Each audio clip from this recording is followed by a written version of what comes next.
All right, so Freemasonry, one of the most maligned and misunderstood subjects on the entire planet. And I wouldn't necessarily say that this is true about Masonry anymore, especially after I actually spent the last week with a Mason drinking medicine. And he definitely doesn't have a very high opinion of the order at this juncture. I'm not really going to get into the exact details, but suffice it to say that it sounds like they don't really teach the stuff that they used to people. That the order, I'm not going to repeat what he said, not because it's secret. Other stuff. But the point is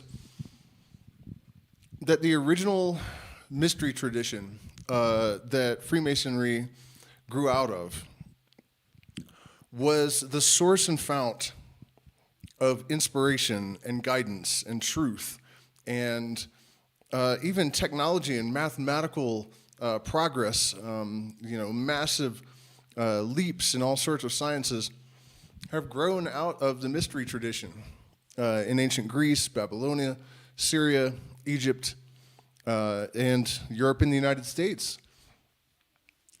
And it is even said that all of the major religions are perversions of the original understanding of the mysteries. And the mysteries really were not exactly a nature religion, but a method of observing and interacting with nature, and it was there was no dogma. There was no like prescribed ritual. There was not even really much protocol for the initiate outside of the gatherings of the mysteries. But there were certain assumptions that were made regarding your moral character, the belief being that morality is actually the law of the universe in a way, one that we have a decision to ignore or not, but that there is a moral order that is implied by the universe. That basically that there is no moral relativism, that the right and wrong is not subjective at all, not even, a little bit, to the degree that we could have Republicans and Democrats arguing over abortion. Somebody's right and somebody's wrong. And so what it really was a method of using psychedelic plants. Yes, Freemasonry and all the other mystery traditions are a shamanic tradition. In fact, to this day, Freemasons are buried with acacia leaves, and they signify death and rebirth, the ego death that was caused when you consume large doses from the Kykeon. And in the olden times, too, just as in the modern secret societies, there's an inner order always and an outer order. The apoptiae were almost like a priest class, except not exactly. But they were the people that had been selected to drink from the Kykeon. And that vessel contained some sort of hallucinogenic plant. And as many of you probably know, a lot of people suspected, included Albert Hofmann, the discoverer of LSD, that it was an ergot-based beer. But ergot causes symptoms similar to mercury poisoning. So why they ever would have started to experiment with this and how many people would have died horrible deaths before they figured anything out, it doesn't work for me. And the fact that the surviving lineages have reverence for the acacia leaf to this day, and acacia and Syrian rue are two plants that grow in all of the areas where the mysteries, where we can trace the lineage, all the places, right? Possibly because they were introduced even by the people like Pythagoras that brought the mystery lineage from Egypt to Greece. Who knows? Either way, though, they're there in all of those places. And it has a very similar effect to ayahuasca. And so that's my suspicion that that's the case. I feel like I derailed a little bit because there's so many little tributaries and rivulets to this story that, it is a winding morass of confluence. And the bullet point, though, of this live stream, and the really fundamentally important thing, is that in as far back as, I can't remember the emperor's name, 4th century Rome, the mysteries were outlawed when the Christians took over for obvious reasons. Because the Christians basically just took the mysteries and cloaked this myth over them. Even the Last Supper is based on an older painting of Dionysus, Dionysian feast. And they extracted a lot of the teachings and they veiled them in these allegories. The purpose actually being to cut people off from the true knowledge and understanding and legitimate spiritual connection that is conferred by nature to those who have eyes to see it. As Albert Pike said, for those of you that don't know who Albert Pike is, this book here is written by him. He was a 33rd degree sovereign commander of the southern jurisdiction of the United States around the time of the Civil War. The way he put it in this book is that the true scripture is writ large upon the land for those who have eyes to see. Sound familiar-ish? Interestingly, that's being echoed by Michael Levin recently. He is a morphologist. No, he's not a morphologist. He's a biologist, I guess. But morphology is one of his main areas of study. And he was recently asked on the Theory of Everything podcast that if we are part of a greater intelligence, what would that probably look like? And his answer was it would probably look like synchronicity. And that is what Albert Pike is referencing, and that is the point of these traditions, is to create that dialogue, to develop the ability to see the allegories of nature, and to extract information that tells us not only how to, manage societies and live in the right way, but also to give us indications that are more congruent with certainty than faith in regards to things like, is there an afterlife, right? So there's Albert Pike, and then on the first page, I don't know if it's going to be blurry, esoteric book for Scottish Rite use only, to be returned to lodge upon death or withdrawal of recipient. So this was not intended to be read by non-Masons. Nowadays you can buy it on Amazon, but I got this copy many years ago because I had a dream. I was looking for it, and I didn't think that I would be able to find it, and then I had a dream that it was on a bookshelf in a small store, used bookstore in Durango, Colorado, and I woke my girlfriend up, told her which book we were going to get, and then we went down to the place, and it was there. And let me flip to it. I'm gonna read a few selections here and there that I've pre-selected, and then probably throughout the course of the stream, I'll just randomly choose selections. A little bit distracted because this coca, my partner put too much activator, and it's like burning a hole in my face. So it's distracting me a little bit. Okay, so one of the things about the mystery traditions in Freemasonry and the kind of protocol, the kind of cognitive protocol that they delineate to initiates is needed more now than ever.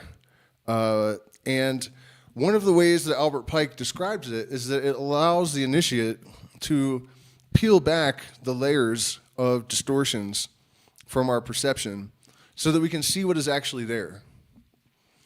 And I don't know what it says about our society and our culture that it's necessary to go through, rituals and rites and training and just in order to undo the delusions and the distorted understandings and the ignorance and the lack of perception that has been inculcated by the society we live in, even as far back apparently as Egypt.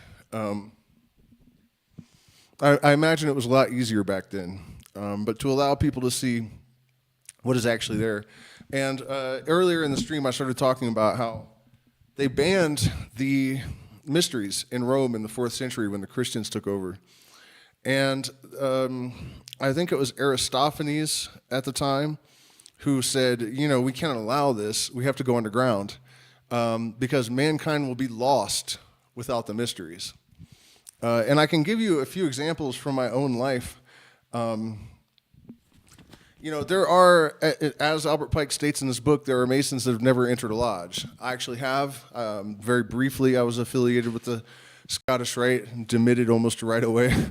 But the Hermetic Order of the Golden Dawn and a couple of other orders that have a legitimate lineage. But one of the things that bears mentioning is that some people seem to be just kind of born with this cognitive protocol, let's call it, just this way of understanding and viewing the universe. A lot of this stuff, I've kind of had the understanding of it since I was a child. I don't know why, I don't know what happened, but it's true.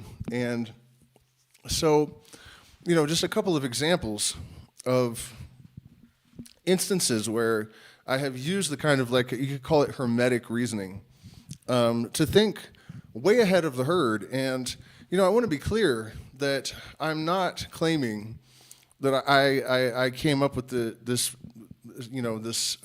example, what happened in this example, because I'm an expert in economics or physics.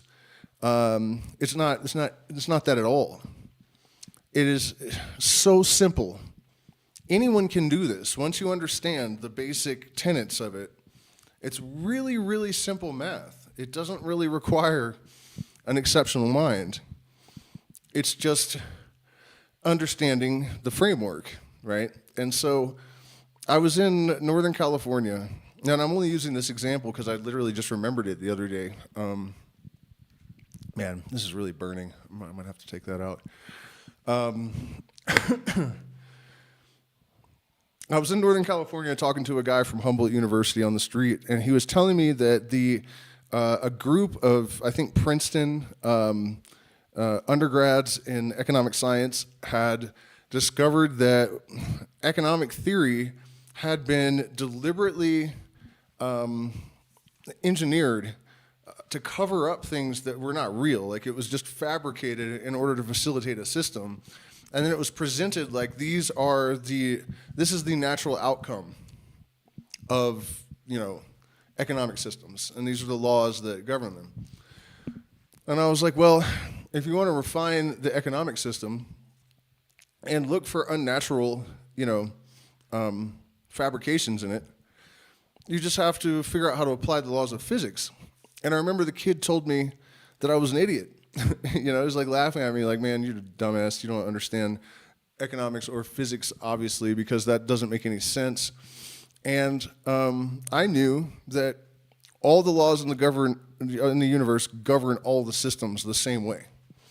And it might take a little bit of contemplation to figure out exactly how these things lay against each other.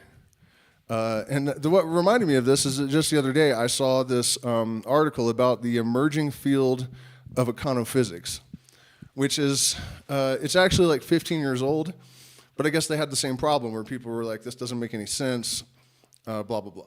So what I'm trying to get at with this is that this knowledge is so simple. And as Bob Marley once said, if wisdom is not so simple a child can understand it, it's not wisdom, right? It's so simple that even a person with no real education in physics or economics could see how to fix economics, by applying this kind of knowledge. And I also, just to reiterate the thing about Aristophanes saying, human civilization is lost without the mysteries, because they establish a certain modality of living that is partially based on having a clear sense of the individual purpose, and also ensuring that that individual purpose is organically, naturally, and genuinely aligned with the collective purpose on every level. The societal, or you could say, like on the family unit level, the town, village, all of these scales are going to be interlocked and aligned with every single individual constituent element of its parts and pieces, That's actually the design of nature. And as we'll see, that has all been deliberately occulted and hidden from people. It actually started we're getting a little bit ahead of ourselves now, but it actually started all the way back in Egypt when the magistrates started to infiltrate the mysteries, because they realized the pharaohs are going to be in trouble. You cannot rule over illuminated people. They will not tolerate it. They don't need it. They know they don't need it. You organically, sincerely, naturally, without the undue influence of like traumas and cultural convention and your religious institutions and whatever clouding your being, once you're freed from all that, you just sort of fall into place as a functioning unit within a greater whole, but without losing any of your individuality.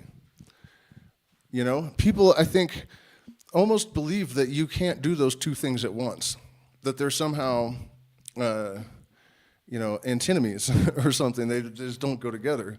And that's absolutely not true. And it's completely an engineered perception on top of it. Let me...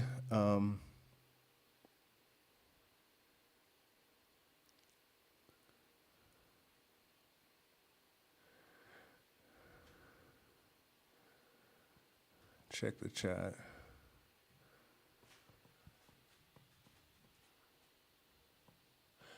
I hope we don't get too many. Oh, did my camera freeze or what? I hope we don't get any. Hey, what's going on, Walking Oni? I hope we don't get too many jackass trolls in the chat. I'm getting tired of those guys sometimes. I don't have any humor about it anymore. Okay, so do we start with the history?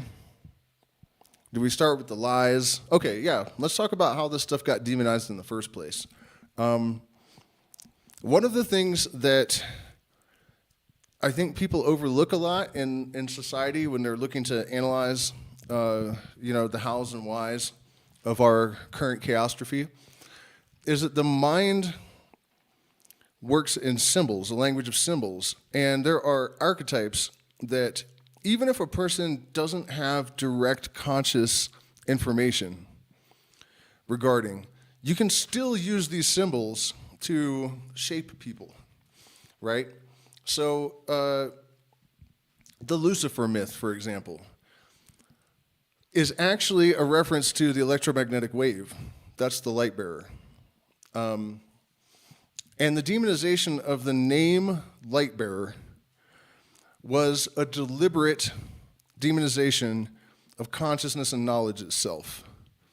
That is the kind of thinking that has been employed, and the people that have done those things understood, what they were doing, why they were doing it. But more in a purely historical sense, what happened is that in 1776, Adam, I don't really know how to say his name properly, Weishaupt, the guy that actually founded the Bavarian Illuminati, a messenger was hit by lightning and killed. And the police found a letter in his pocket that was a secret communication to other Illuminati agents that had been infiltrating the Masonic lodges with the goal of disrupting their stranglehold on the banking systems. And Weishaupt must have been a bit of an egomaniac because he wanted to get rid of religion and replace it with illumination, which is teachable. This was actually a realistic plan. Getting rid of religion may have been a little bit harder than he was thinking. But it is true that illumination can be taught to an extent. It can be catalyzed. The processes that result in illumination can be catalyzed deliberately. That might be a better way to put it than teaching. By the way, you guys, hit the like button, please. Share, subscribe. You can have one-on-one sessions with me that you can sign up for in the Patreon if you want to learn about this stuff in depth. And we are still booking for the last half of August and September, the retreats we're having here, where we'll be learning all about this sort of stuff, and ritual magic, and shamanism, and drinking medicine, and all sorts of other wonderful stuff, running around to the ruins, like the Temple of the Sun in Ollantaytambe, which is the world's oldest still functioning Incan village. So send me an email about any of that stuff or contact me on Patreon. I appreciate it because we're demonetized, and don't want to lose my train of thought here, which I'm afraid I just did. Okay, so Weishaupt's plans are discovered, and he's arrested, and his papers are seized from his sock drawer. Not Illuminati propaganda, This is for his personal diary.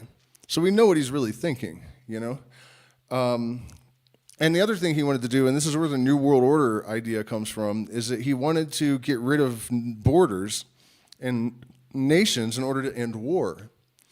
And one of the things that people are thrown off by with this idea is the idea that centralizing power globally sounds like a bad idea.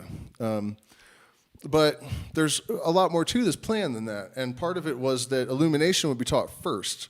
So in the words of the great Comte de Phoenix, the great paradox of the Comte de Phoenix, the absolute rule of the state will be a function of the absolute liberty of the individual will. And it sounds like a paradox. But what he's saying is there will never be a peaceful world. There will never be a harmonious society until all of the people are illuminated. Then they can have liberty because they have the power to be responsible for that liberty. And then, the rule of the state being the absolute sovereignty of the individual will be permissible because in an illuminated society, not to say that it would be absolute utopia, but without people constantly shaking the ant farm, dividing political parties and pitting the people against each other and deliberately dumbing down the educational systems. And you know what I mean? If we did all the opposite of that shit, then the absolute rule of the state will be a function of the absolute liberty of the individual will. And not until then. It'll never be possible otherwise. Everybody can run around the planet fighting about all their ism, schism, bullshit, and none of them are gonna work. This is the only way. And they were right. They were right. If your criticism is like, well, that's too naive and lofty, A, you don't understand what illumination is, and B, then we're gonna, this world, that's what you get. Those are the two options. There's no other third option. And so, in 1933, some fundamentalist Christian woman, got a hold of Adam Weisshup's writings from his sock drawer, and she wrote a book called Secret Societies. And of course, to the fundamentalist Christian, when you see get rid of religion, they're like, Satan, this is satanic. No, you idiots. This is so much older that you guys designed your Satan on the Orphic, the bull that cracked the horn that cracks the Orphic egg, and anyways, we'll talk more about that later, but I mean, give me a break. And also getting rid of all of the nations. How patriotic the right is supposed to be. That they're heavily branded. They think it's like a moral thing that they're fulfilling, but really they've been branded deeply, profoundly. So that's where it all came from. That's the beginning of this whole belief that the Illuminati and the Freemasons are evil and satanic and trying to control you, when in reality it was the complete opposite. And the fact that so few conspiracy theorists have ever read Morals and Dogma or looked at the Illuminati papers and actually read what Weishaupt was saying should happen, then they would realize the Orwellian tactic of framing friend as enemy and liberator as, oppressor. And you know what I mean? It's simply and precisely because these fraternities, these orders, were the guardians and the repositories of the most powerful wisdom in the history of every culture on this planet, consolidated and refined, the wheat from the chaff, separated by the adepts of old. They don't want you looking at it. They don't want you looking at it, so they've told you it's evil. That's the reality. Believe it or not. But you don't have to believe me. You could just actually go and read the material firsthand instead of listening to Alex Jones and David Icke and all these other profiteering, fear-mongering morons that people think are liberating them, and they're actually just the archons in Gnosticism, scaring people away from the truth. And speaking of archons, I actually just found out the other day, I knew that there had to be something to this many years ago, but when I was reading the Nag Hammadi texts, it occurred to me that these visions seemed really legitimate. It didn't come off like the Bible, which is just obviously just garbage. It seemed like real visionary, and maybe even plant medicine. Like these people have drank Syrian rue and Acacia. These seem like mystery adepts that are veiling everything in a Christian, they don't want to get burned alive. And I thought the archons are not spirits, they're people. And then about a week ago, I discovered that the Archon Basilius was the title of the magistrates in Rome that infiltrated the mysteries and did what the archons in the Gnostic texts do. They are people. They're just people. So that was interesting. All right, so let me give you guys, first of all, an example of the first thing that is told to Masonic initiates when they take the Entered Apprentice degree. And the symbol of the Entered Apprentice is the, should we talk about how the mysteries started in Babylon and Syria and then found their way to Greece before going to Europe, and how they ended up in the United States? Or let's do this and then we'll talk about that, I guess. So, force unregulated or ill-regulated is not only wasted in the void, like gunpowder burned in open air, and steam unconfined by science, but striking in the dark, and its blows meeting only the air, they recoil and bruise themselves. It is destruction and ruin. It is the volcano, the earthquake, the cyclone, not growth and progress. It is Polyphemus blinded, striking at random, and falling headlong among the sharp rocks by the impetus of his own blows. The blind force of the people is a force that must be economized and managed, as the blind force of steam, lifting the ponderous iron arms and turning the large wheels, is made to bore and rifle the cannon, and to weave the most delicate lace. It must be regulated by intellect, Intellect is to the people and the people's force what the slender needle of the compass is to the ship, its soul, always counseling the huge mass of wood and iron, and always pointing to the north. To attack the citadels built up on all sides against the human race by superstition, religion, despotism, prejudice, the force must have a brain and a law. Then its deeds of daring produce permanent results, and there is real progress. Then there are sublime conquests. Thought is a force, and philosophy should be an energy, finding its aim and its effects in the amelioration of mankind. The two great motors are truth and love. When all these forces are combined and guided by the intellect and regulated by the rule of right and justice, and of combined and systematic movement and effort, the great revolution prepared for by the ages will begin to march. The power of the deity himself is in equilibrium with his wisdom. Hence, the only results are harmony. Some of you that followed me for a while have heard that before, but what should strike you right away is it's the exact opposite of what we hear from the media that these people are about. Now, it is true that all the way back in Egypt, according to Albert Pike, the magistrates in Egypt, in Ethiopia, where the priest could have the king executed. The shaman was at the highest office. And so this was problematic for, the rulers.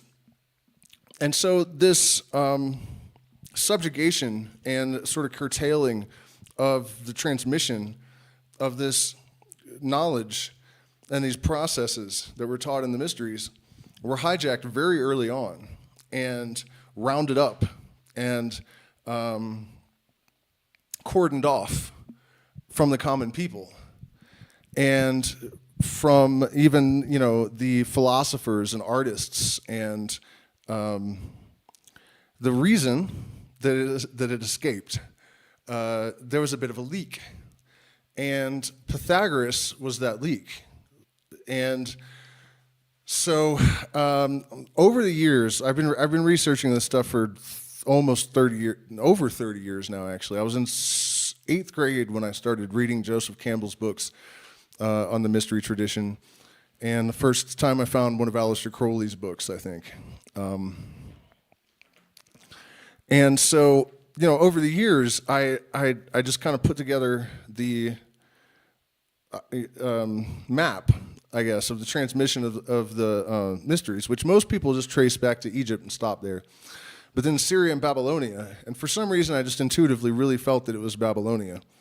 And Pythagoras is most well known for the Pythagorean theorem.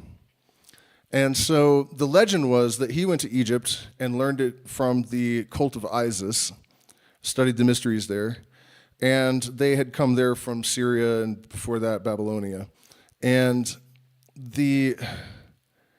I guess 2 or 3 months ago, it could have been a little bit longer now, a cuneiform tablet was found at an ancient Babylonian site with the Pythagorean theorem written on it.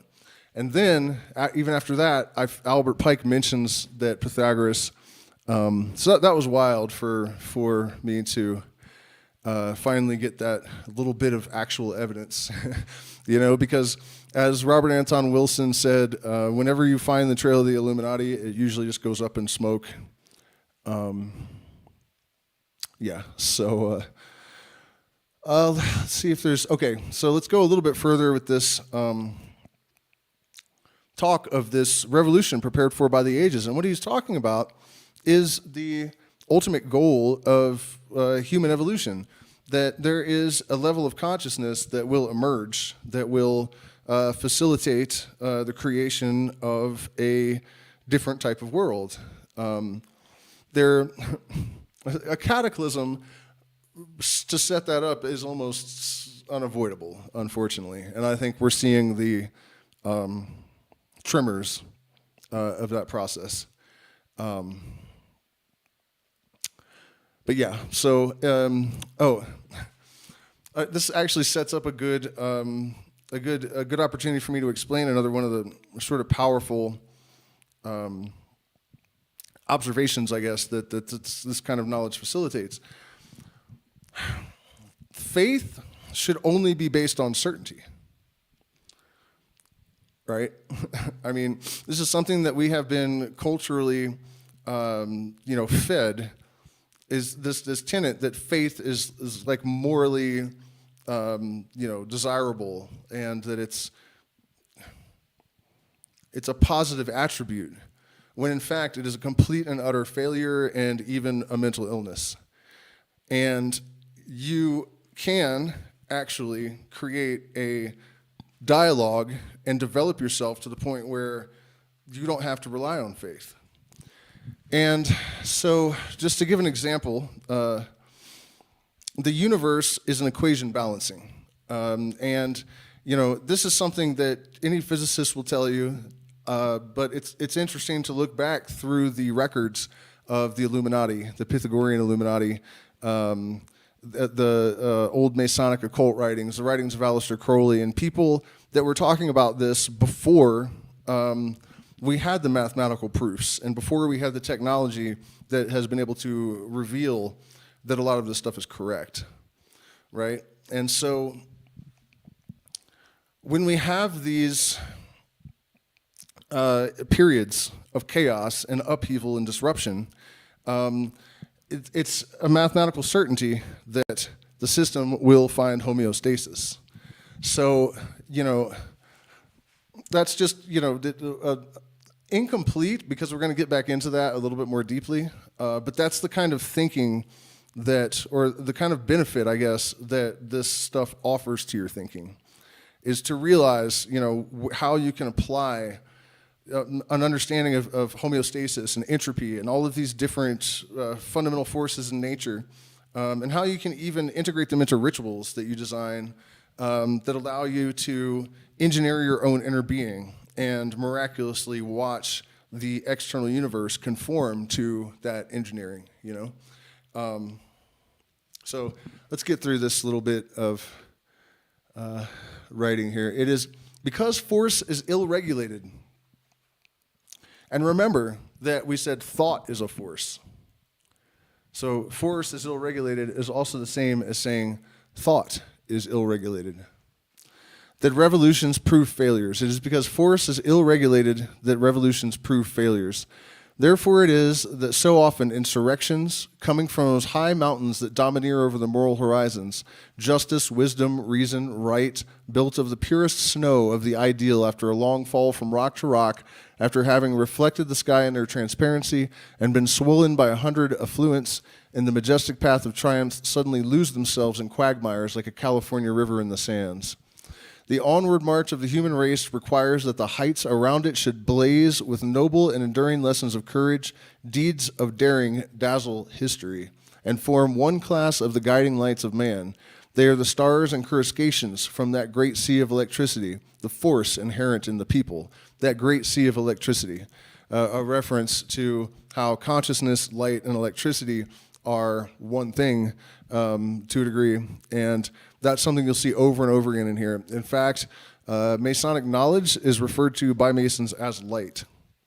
And this is a mystery that I have been wrestling with in so many ways for so many years, and from the scientific community right now, there's so many incredible confirmations of all of this kind of ancient knowledge. It's really, in that regard, an incredibly interesting time to be alive, particularly for someone with my interests, that correlate 1 foot in each world, I guess.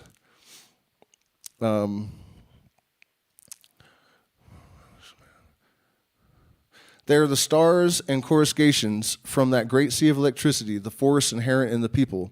To strive, to brave all risks, to perish, to persevere, to be true to oneself, to grapple body to body with destiny, to surprise defeat by the little terror it inspires, now to confront unrighteous power, then to defy intoxicated triumph. These are the examples that the nations need and the light that electrifies them. And so that's just a bit from the introduction. Hopefully I did not lose my marker when I dropped the book. I sure did. That's all right. I know what chapter it is. Also, a clue that I can give you about how all of this works and why it works is given in the way that he makes all these allegories. The force of the people, how did he put it exactly? Like gunpowder burned in the open air and steam unconfined by science. These observations of how things work in nature can be applied to any system. So once you have knowledge of one system, you can superimpose that on another system. So for example, if you are looking to design a lasting society and an economic system, people think that having the 99% at the bottom and the 1% at the top is like this grave injustice. And in a sense, it is. But what is the most stable shape in the universe? A pyramid. So, that's this knowledge of geometry and physical law applied to systems that are engineered by man in this way that is not so obvious. It's not just based on physics of movement and, this kind of knowledge of natural law that engineering might use. It's something a little bit more obscure and abstract than that.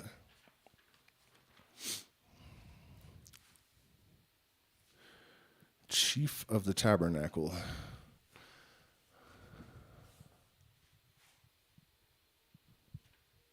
By the way, in my Patreon, we actually go through these degrees one at a time, not necessarily in order.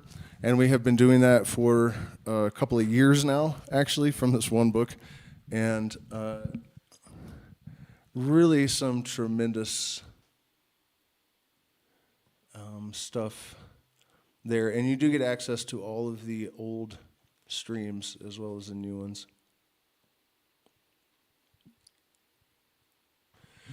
Yeah, well, we'll definitely talk about Aleister Crowley at some point in this stream. Definitely another person like the Illuminati and the Freemasons that have a much worse.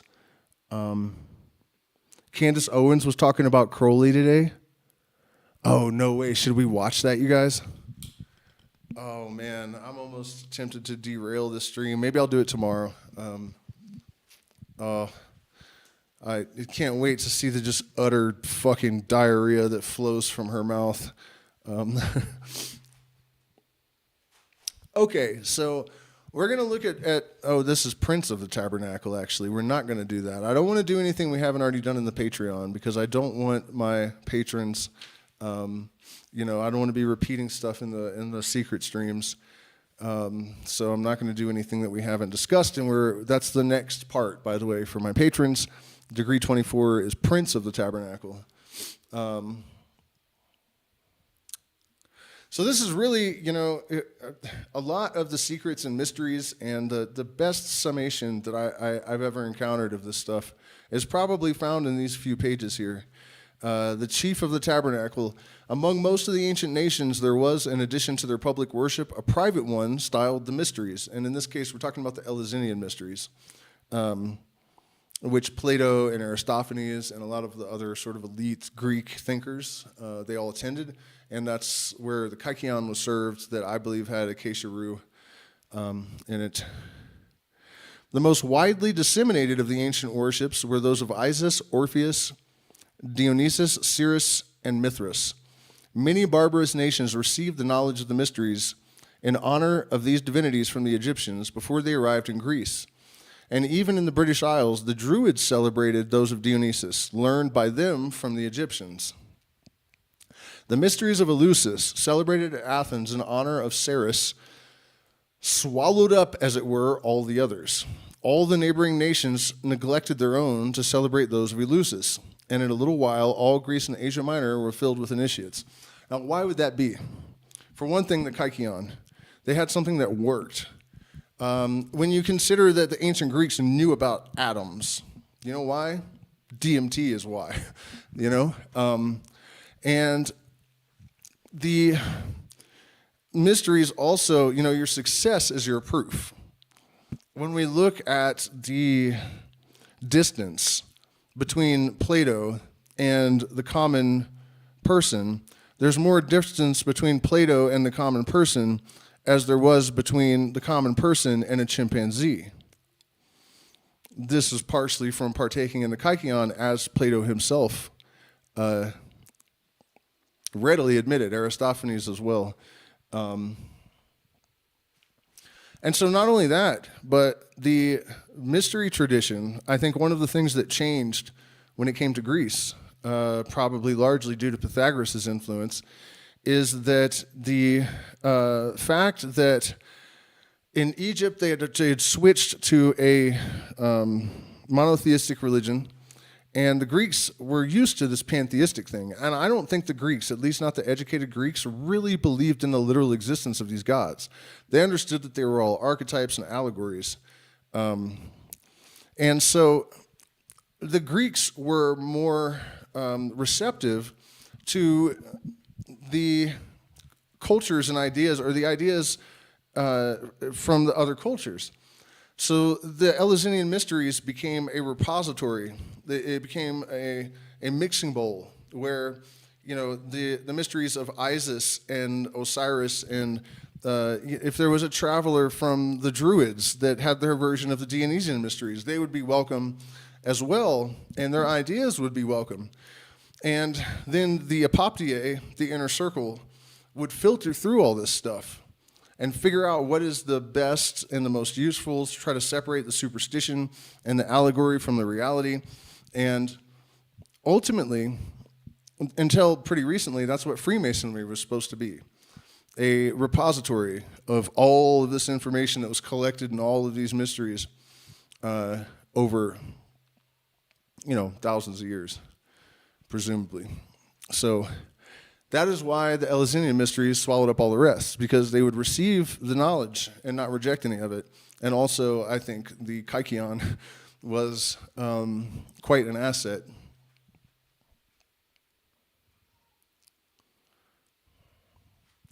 And so they spread from Greece into the Roman Empire and even beyond its limits. Those holy and august Eleusinian Mysteries, and Cicero, in which the people of the remotest islands are initiated. Zosimus says that they embrace the whole human race, you see? And Aristides termed them the common temple of the whole world. And this statement about them being the common temple of the whole world actually goes above and beyond just the willingness to receive, you know, the doctrines and the knowledge from different sources without this dogmatic thing that a monotheistic culture might have.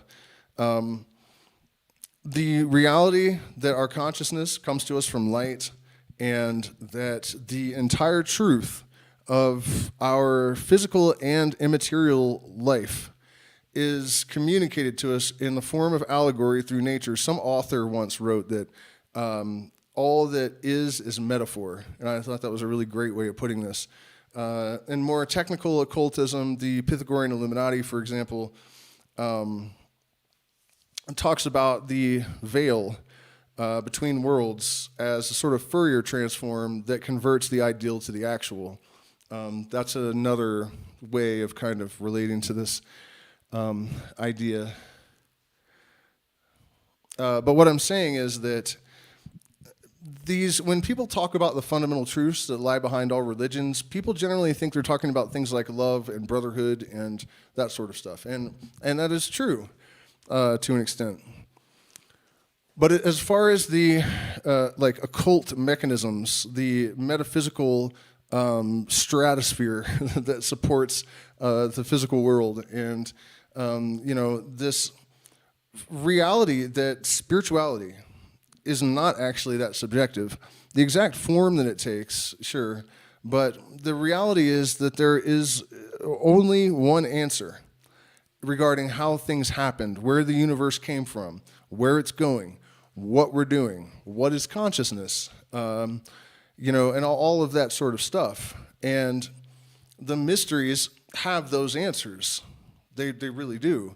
And when I say the mysteries, I'm using it very loosely because what I mean, I'm using it looser than most like historians of the mysteries would. You know, I don't mean the dramatic plays that conveyed some of the processes and allegories to the spectators. It's this stripping away of all of the provisional programming, the cultural convention, the religious influence, the Judeo-Christian psychology for those of us from places like the United States and Europe that, you know, has infected our being, even if we're not Christian ourselves or Jewish or whatever. You know, we absorb all of these things from our environment, and they serve to distort our perception of what is actually the obvious reality. That is the birthright. This knowledge, in my opinion at least, is the birthright of every human being. None of it should be a mystery. And it shouldn't be, like we think of enlightenment and illumination as something that like a rare person achieves after sitting in a cave for 30 years or whatever. That's a smokescreen. It's just not, it's not real. It's so much more simple and so much more accessible. And the universe actually in a way is fair in the sense of everything, the law of necessity is how the secret doctrine would phrase it. The law of necessity, or the Pythagorean Illuminati call it the principle of sufficient reason, right? Actually, Albert Pike in this book says, they are not his laws, they are not just because they are his laws because they are just. And that doesn't mean fair in the moral sense. It means that the universe is predicated along the lines that it is because it couldn't be done any other way. And every element of it is like that.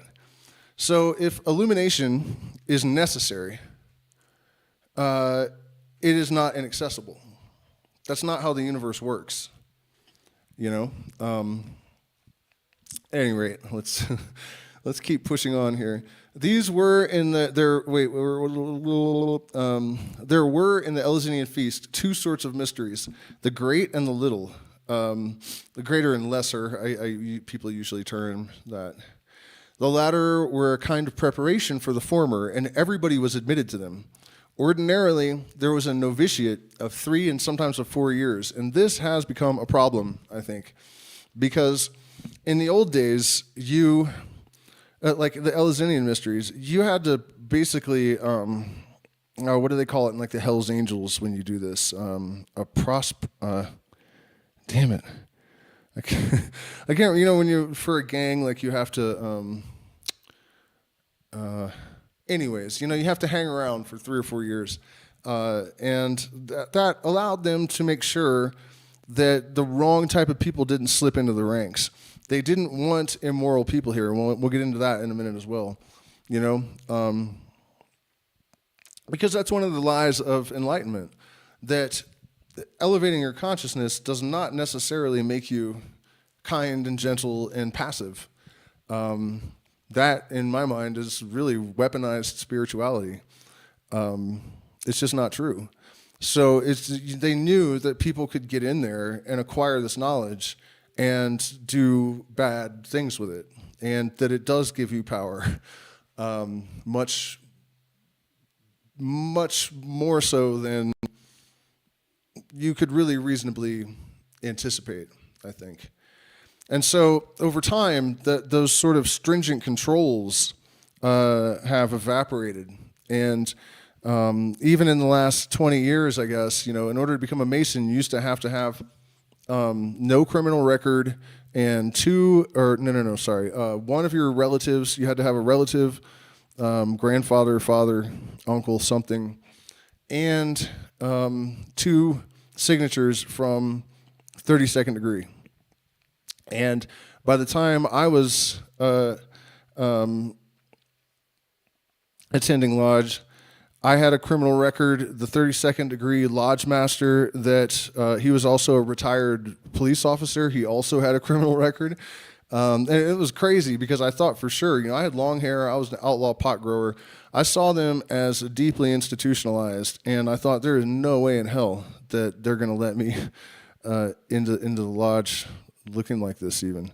And that was not the case. And I'm not necessarily saying that not allowing people in that have a criminal record is the reason for this deterioration. But you don't even need relatives anymore. And the lodge master that was going to sign off on me, or that did sign off on me, the other guy never even met me. He just asked him to sign off on it. And that's not how it's supposed to be either. So, there's definitely been a slackening of the requirements to gain access to the temples.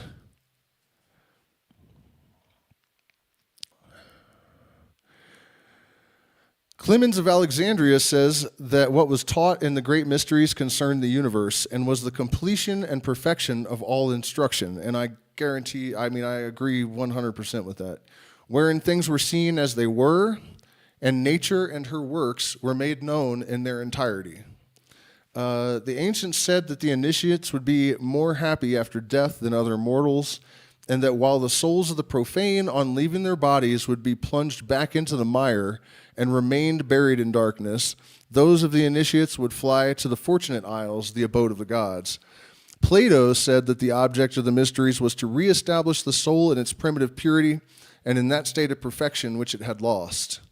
On another level of that, in this book a little earlier, we've had 11 viewers and 11 likes for too long. You guys got to hit the like button and break this the spell of supersymmetry. This ancient knowledge was actually known universally around the entire planet, more or less, and that man had the truth and found error, wandering along in the darkness of superstition and whatever else. So I'll give you an example of, evidence of that. The circle is the symbol of the microcosm and is maintained in ritual almost everywhere on the planet the same way. It's the symbol for the microcosm of the shaman, magician, druid, whoever it is that's working in there, and it's their job to maintain the energy. And there are always 4 points that are assigned to make the base of the triangle, or you could think of them as the 4 fundamental forces of physics, or the 4 elements, 4 archangels, and in rituals like the LBRP, they have all these layers of meaning. And so this acknowledgement of the 4 directions is like universal everywhere. But even more to the point, I think, is the fact that in South America, among most of the indigenous that thought about this kind of thing, and then also in the European system originally, there were 3 elements, because Earth isn't really an element. Earth is a combination of elements.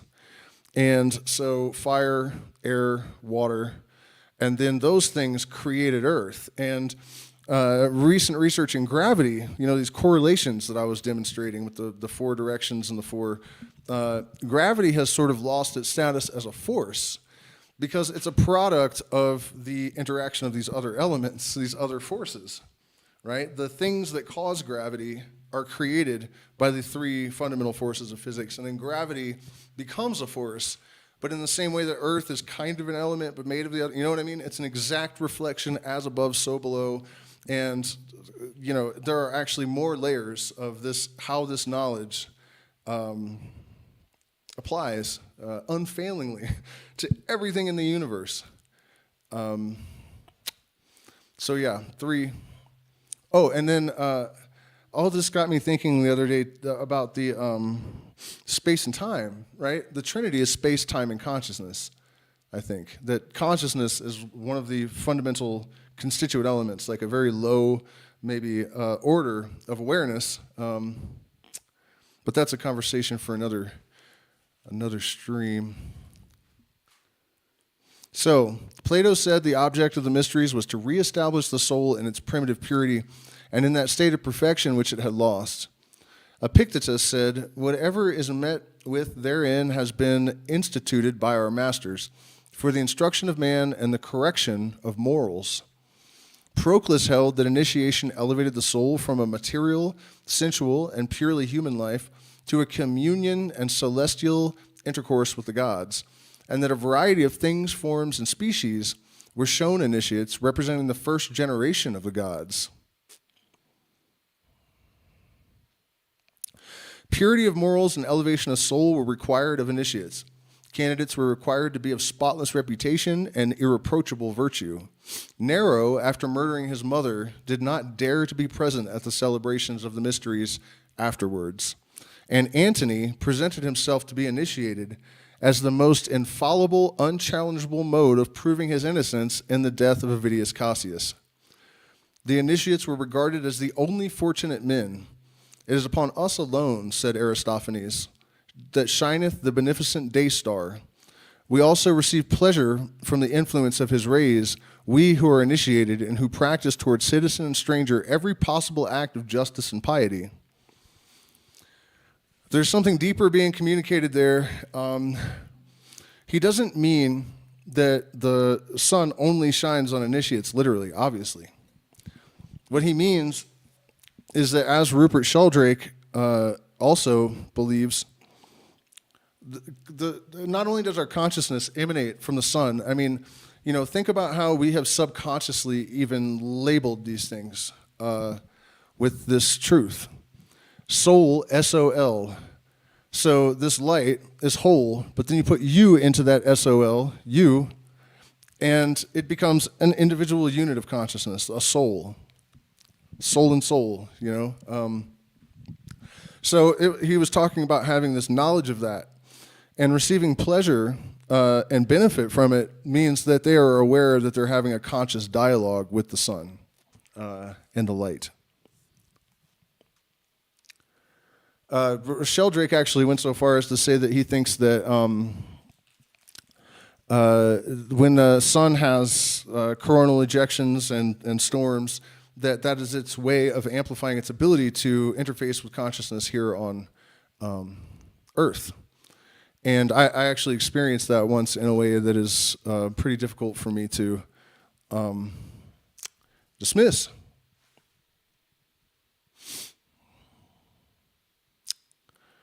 So,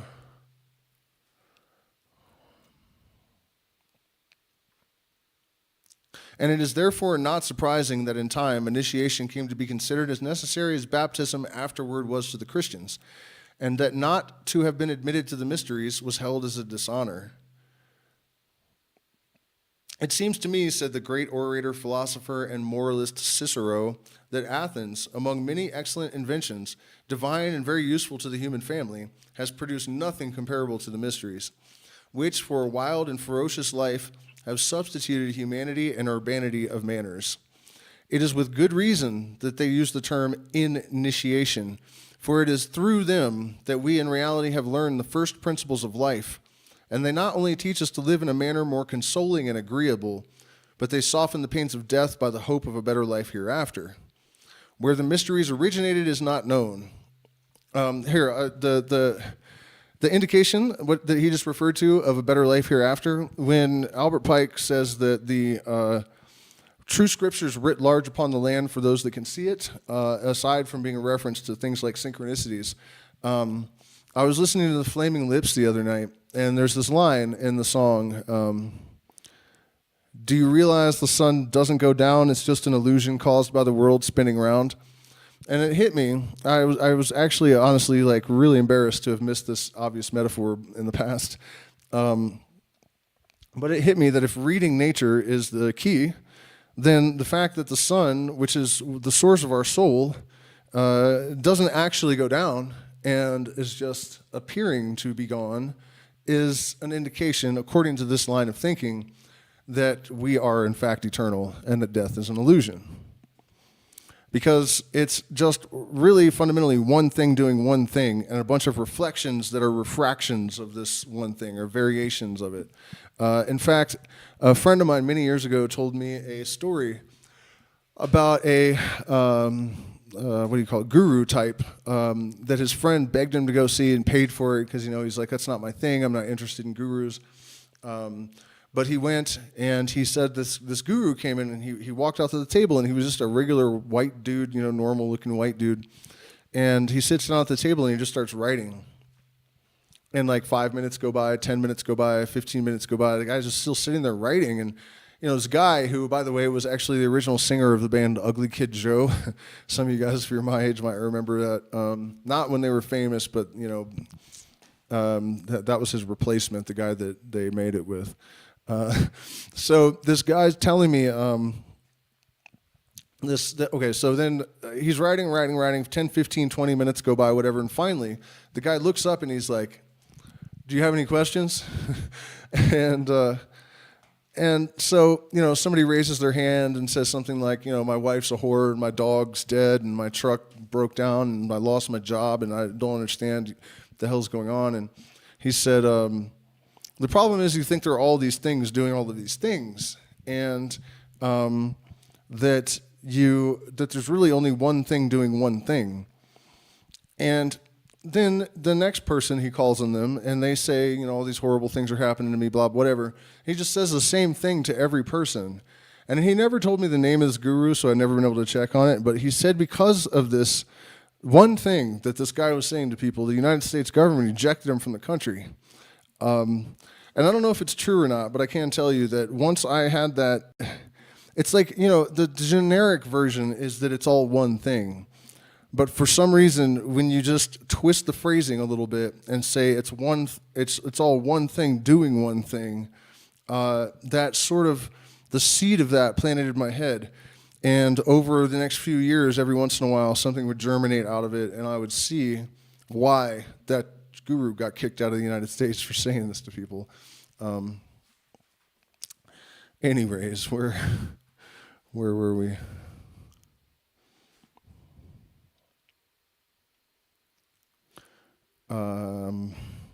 Where the mysteries originated is not known. It is supposed that they came from India by the way of Chaldea Chaldea, into Egypt, and thence were carried into Greece.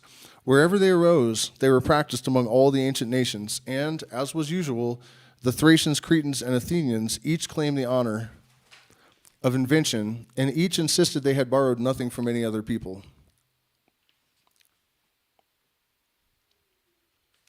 I'm not going to read all of this, just kind of some of the really fundamentally important stuff. The instruction was conveyed by books and letters, was of old conveyed by symbols. That is now conveyed by books and letters, was of old conveyed by symbols. And the priests had to invent or to perpetuate a display of rites and exhibitions, which were not only more attractive to the eye than words, but often to the mind more suggestive and pregnant with meaning. And the reason for this is manifold, but one easy way to think about it is in the context of the Hebrew alphabet, which is used in the Western occult tradition for a number of reasons. But and this is kind of the same idea behind sigils. But the Hebrew language is a number. Every letter is a number, an image, and a sound. And so you have this quality of having compressed information, and also having a mathematical layer to all of the configurations of language. And one of the best examples I can give as to how to demonstrate, it's funny because ancient Hebrew is supposed to be a dead language, but in terms of functionality, it is very much alive. The tetragrammaton is 4 letters that conceal the unspeakable name of God, and the idea is that, and it makes sense actually, in terms of the physics of it, that the vibration that created the universe, that set it all into motion, that wave that compelled the chaotic energy of the primordial soup to symmetry and order, if you were to meet it with the same sound, it would cancel out. And the universe would be destroyed. And that's why you're not supposed to say 4-letter words. Seriously, that's where that comes from. And so each of those letters represents one of the 4 elements. And then if you take the letter Shin, which represents spiritual fire, like not like fire, more like elemental fire, or you could even say consciousness, electromagnetic energy, and you place the tetragrammaton in the center of, You place the letter shin in the center of the tetragrammaton, and it becomes the pentagrammaton. And if you speak it, it's Yoshua, Savior. So the four elements are animated and redeemed by a spirit. And, I'm sure I don't have to point out that no human engineered that. And this is not the only time Hebrew does something like this. So the implication is that not only do these symbols, with the integration of layers of meaning in triplicate or more, at least triplicate though, the effect isn't just psychological. There is a functional magic that is imbued in these symbols by the integration of all these layers of meaning. Does that make sense? And so that's what he's saying here, that before this written language, or before the mysteries and the knowledge was communicated with these kind of inert symbols, there were these more sophisticated symbols. And I think also that those lost symbols probably were much more efficacious at communicating this stuff than our dead-ass language. Terence McKenna, all of those type of people, Timothy Leary and Robert Anton Wilson, all of the psychedelic greats, they were all, Joseph Campbell, heavily versed in the mysteries. But, Terence McKenna, one of his main objectives, I guess, or point that he was always trying to drive home was that we need a language that is capable of communicating on more levels than what is available to us now. We need a living language, a living syntax. And it seems that the mysteries, we may have had that living language and lost it.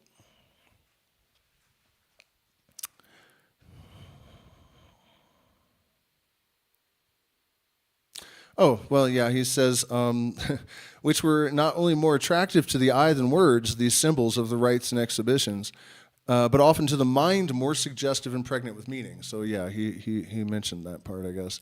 Afterward, the institution became rather moral and political, more moral and political than religious or spiritual.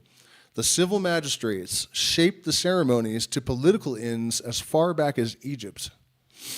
The sages who carried them from that country to Asia, Greece, and north of Europe were all kings or legislators. The chief magistrate presided at those of Eleusis, represented by an officer styled king, and the priest played but a subordinate part, where prior to this, the priest was above the king. The powers revered, and isn't that wild how the dynamic, subverted, and spirit became this, trivial secondary element. And look at our world. The powers revealed in the mysteries were all in reality nature gods, none of whom could be consistently addressed as mere heroes because their nature was superheroic. The mysteries only, in fact, were a more solemn expression of the religion of ancient poetry, and they taught the doctrine of theocracia, or divine oneness. They were not in any open hostility with popular religion, but only a more solemn exhibition of its symbols, or rather a part of itself in a more impressive form. The essence of all mysteries, as of all polytheism, consists in this, that the conception of an unapproachable being, single, eternal, unchanging, and that of a God of nature, whose manifold power is immediately revealed to the senses in the incessant round of movement, life, and death, fell asunder in the treatment and were separately symbolized. They offered a perpetual problem to excite curiosity and contributed to satisfy the all-pervading religious sentiment, which, if it obtained no nourishment among the simple and intelligible, finds compensating excitement in a reverential contemplation of the obscure. That is a little bit difficult to really elucidate well, but it takes a lot of skill and subtlety to design symbols or rites that catalyze these kind of things. By the way, if you're a person that's looking to understand ritual magic and how it works and the way that it interfaces with our, psychological composition, different facets of it and all that. The lesser banishing ritual, the pentagram, is absolutely the easiest way to wrap your head around how all of this works and why it works, that I'm aware of anyways. I think it's the greatest ritual ever written, to the extent that even people that don't believe in magic to any extent should derive benefit from regular practice of it. But basically what he's saying here is that, there's sometimes very concise instruction is going to be less effective than more abstruse instruction, because you don't want to, the goal is not to try to conform to a set of dogmas and beliefs and to try to force yourself to have faith in some idea and then conform to a set of rules of ancient date designed to make you all feel great while you fold, spindle, and mutilate those unbelievers from a neighboring state. And maybe rent a nice French bomb to poof their real estate out of existence, leaving the buildings right where we want them so we can build more temples in which to praise our God, because he can really get down to business. He wrote this book here, didn't he?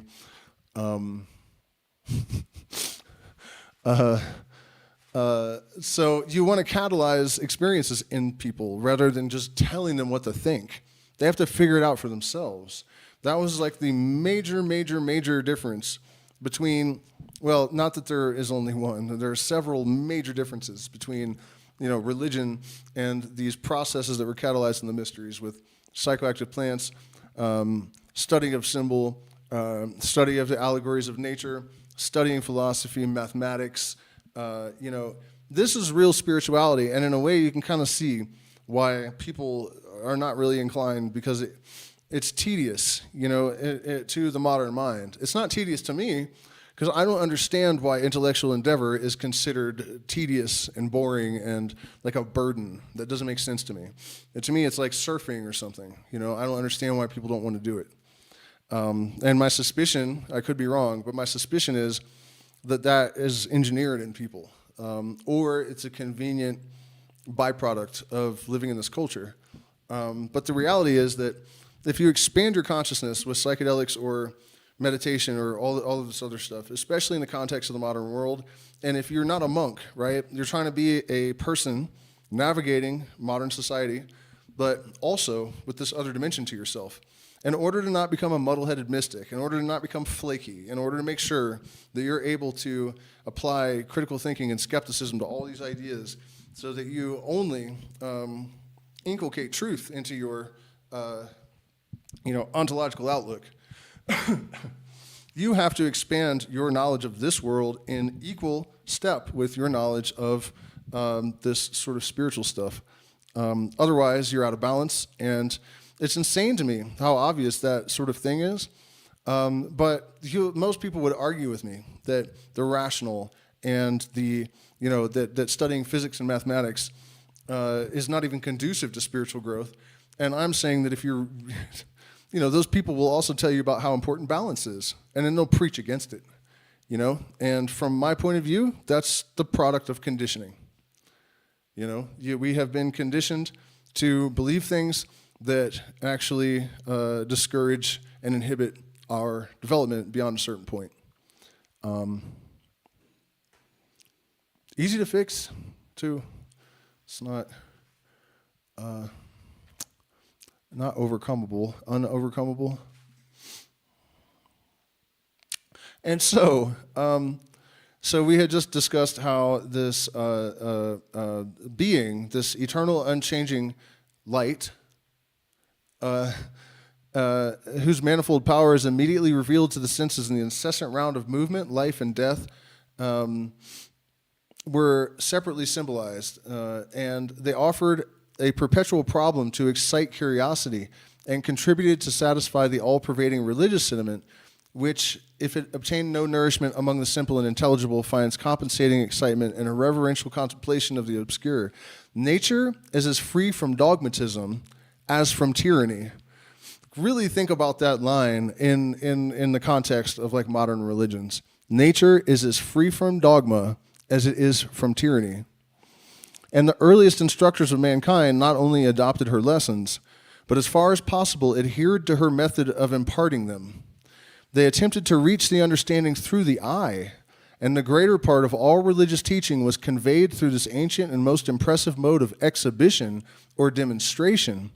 The mysteries were a sacred drama, exhibiting some legends significant of nature's change, of the visible universe in which the divinity is revealed, and whose import was in many respects as open to pagan as to Christian.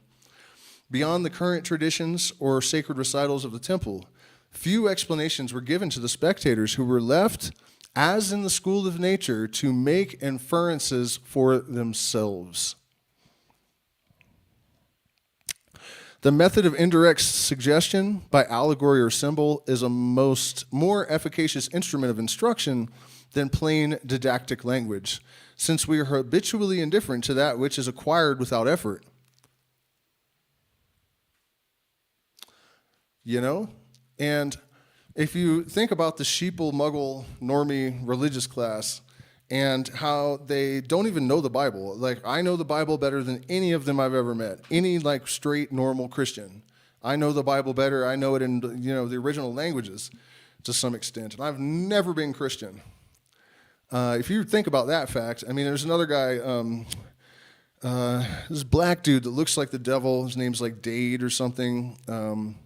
He also, he rattling off all these Bible verses all the time, but there's no thought process. It's just, you are just, they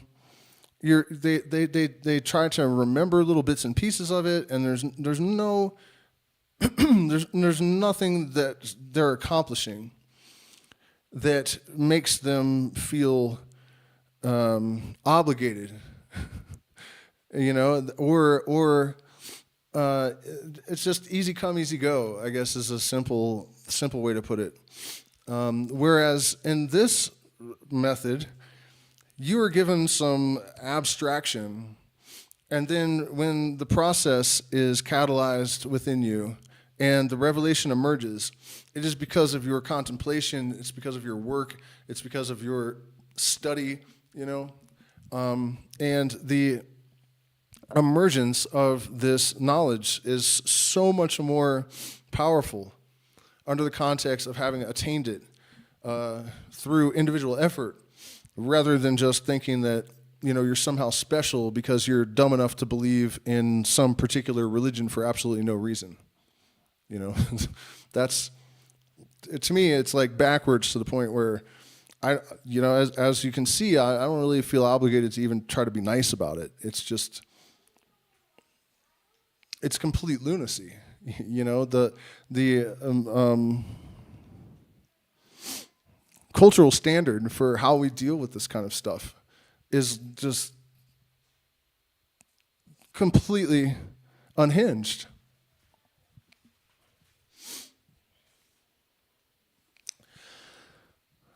The initiated are few, though many hear the thyrsus. Many bear the thyrsus. And it would have been impossible to provide a lesson suited to every degree of cultivation and capacity unless it were one framed after nature's example, or rather a representation of nature herself, employing her universal symbolism instead of technicalities of language, inviting endless research, yet rewarding the humblest inquirer and disclosing its secrets to everyone in proportion to their preparatory training and power to comprehend them.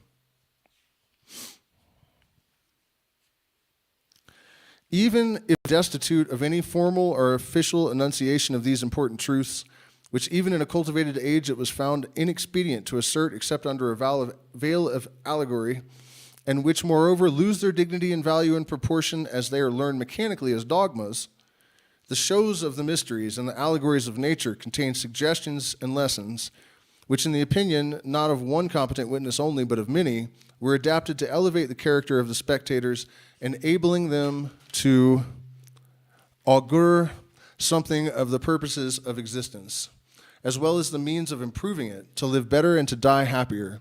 Unlike the religion of books or creeds, these mystic shows and performances were not the reading of a lecture, but the opening of a problem, implying neither exemption from research nor hostility to philosophy. On the contrary, philosophy is the great mystagogue or arch-expounder of symbolism. Though the interpretations of the Grecian philosophy of the old myths and symbols were in many instances as ill-founded as in others they are correct. No better means could be devised to rouse a dormant intellect than those impressive exhibitions which addressed it through the imagination, which instead of condemning it to a prescribed routine of creed, invited one to seek, compare, and judge. The alteration from symbol to dogma is as fatal to beauty of expression as that from faith to dogma is to truth and wholesomeness of thought. The first philosophy often reverted to the natural mode of teaching, and Socrates in particular is said to have eschewed dogmas, endeavoring, like the mysteries, to awaken and develop in the minds of his hearers the ideas which they were already endowed or pregnant. This is why Terence McKenna said, if the truth can be told so as to be understood, it will be believed. Because we are made of light, and it's holographic. All of the information is contained in all of the parts.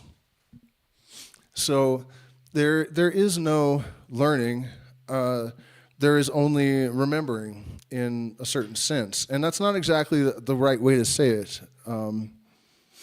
But I think it's closer than learning in the sense that it's, something foreign entering into our system or awareness.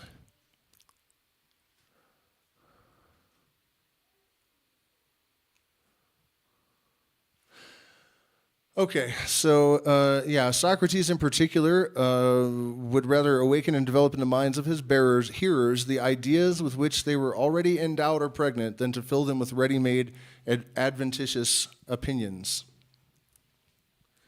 So Masonry still follows the ancient manner of teaching. Her symbols are the instructions she gives, and the lectures are but often partial and insufficient one-sided endeavors to interpret those symbols. He who would become an accomplished Mason must not be content merely to hear or even to understand the lectures, but must, aided by them, and they having as it were marked out the way for him, study, interpret, and develop the symbols for himself. The earliest speculation endeavored to express far more than it could distinctly comprehend, and the vague impressions of the mind found in the mysterious analogies of phenomena their most apt and energetic representations. The mysteries, like the symbols of Masonry, were but an image of the eloquent analogies of nature, both those and these revealing no new secret to such as were or are unprepared or incapable of interpreting their significance. Everywhere in the old mysteries and in all the symbolisms and ceremonial of the Hierophant was found the same mythical personage, Hermes, Zoroaster, that unites human attributes with divine, and is himself the God whose worship he introduced, teaching rude men the commencements of civilization through the influence of song, and connecting with the symbol of his death, emblematic of that of nature, and most essential consolations of religion.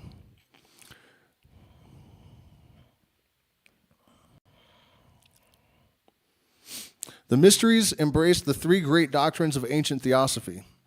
They treated of man, God, and nature. Dionysus, whose mysteries Orpheus is said to have founded, was the god of nature, or of the moisture, which is the life of nature, who prepares in darkness the return of life and vegetation, or who is himself the light and change, evolving their varieties. He was theologically one with Hermes, Prometheus, and Poseidon. In the Aegean Islands, he is Bootes, Dardanus, Himeros, or Imbros.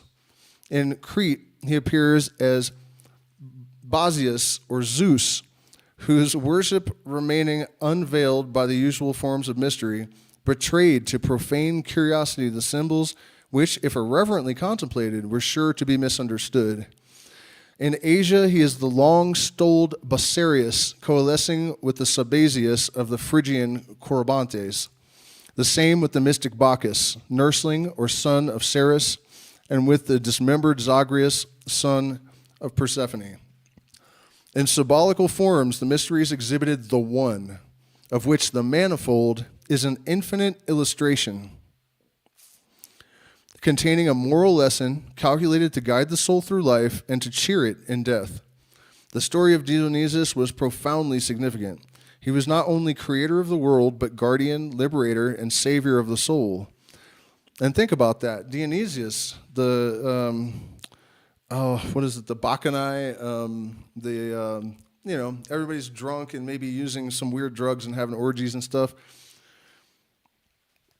This is the pre-Jesus Jesus. And I'm, thinking maybe we should have stuck with Dionysus. God of the many-colored mantle, he was the resulting manifestation personified, the all in the many, the varied year, life passing into innumerable forms. The spiritual regeneration of man was implied in the mysteries of the second birth of Dionysus as offspring of the highest. Now, speaking of Jesus, the spiritual regeneration of man was typified in the mysteries by the second birth of Dionysus as offspring of the highest. Haven't we heard that somewhere before? The second birth, born again, or resurrected, born again, offspring of the highest. My Father has... Now, wait a minute. Didn't Jesus turn water into wine also? Dionysus? No, couldn't be. And that's one of the things you'll notice as you go through the degrees of Freemasonry. They're slowly conditioning the cultural baggage away from the person so that they can be excised from the mind-forged manacles of religious doctrine and dogma. In fact, one of my favorite degrees is 28, the Knight of the Sun, or Prince Adept, because now you're starting to get close to the central secret, which is that, light. There's two things in the universe, light and void. That's it. And, soul and soul, these things are slowly kind of revealed to the initiate, and these little hints are dropped throughout of where all this stuff really came from. And part of the degree system is to map out for people, so thoroughly that by the time the mask is taken off of Christianity, the person's probably already figured it out for themselves.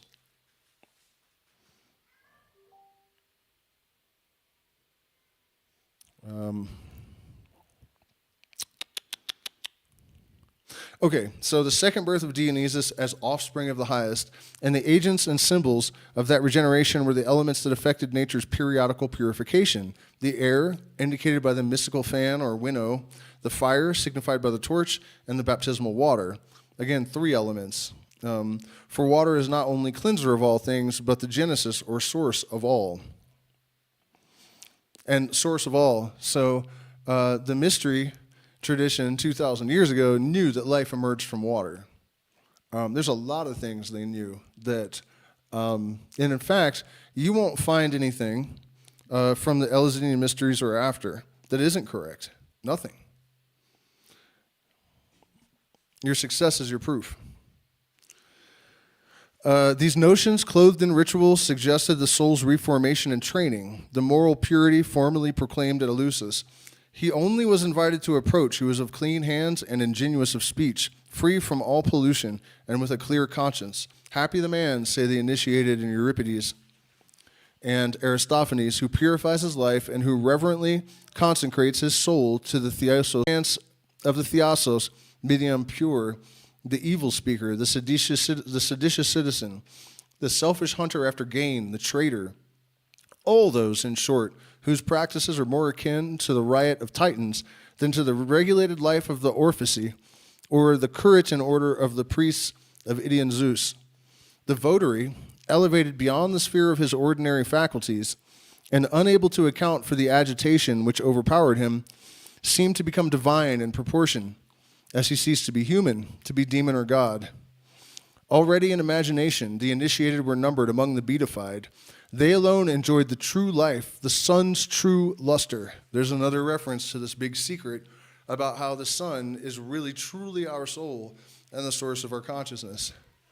You'll see this sprinkled throughout everywhere in the book.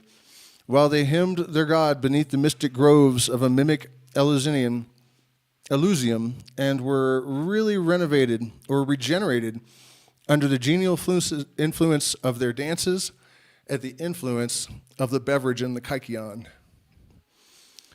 They whom Proserpina guided in her mysteries, it was said, who imbibed her instruction with spiritual nourishment, rest from their labors and knew strife no more. Happy they who witness and comprehend these sacred ceremonies. They are made to know the meaning of the riddle of existence by observing its aim and termination, as appointed by Zeus. And what does Zeus do? Zeus throws lightning bolts, electromagnetic energy, down at the earth. They partake a benefit more valuable and enduring than the grain bestowed by Ceres, for they are exalted in the scale of intellectual existence and obtain sweet hopes to console them at their death. As the great truths of the primitive revelation faded out of the memories of the masses of the people who had known truth but found error, and wickedness became rife upon the earth, it became necessary to discriminate, to require longer probation and satisfactory tests of candidates, and by spreading around what at first were rather schools of instruction than mysteries, the veil of secrecy and the pomp of ceremony to heighten the opinion of their value and importance.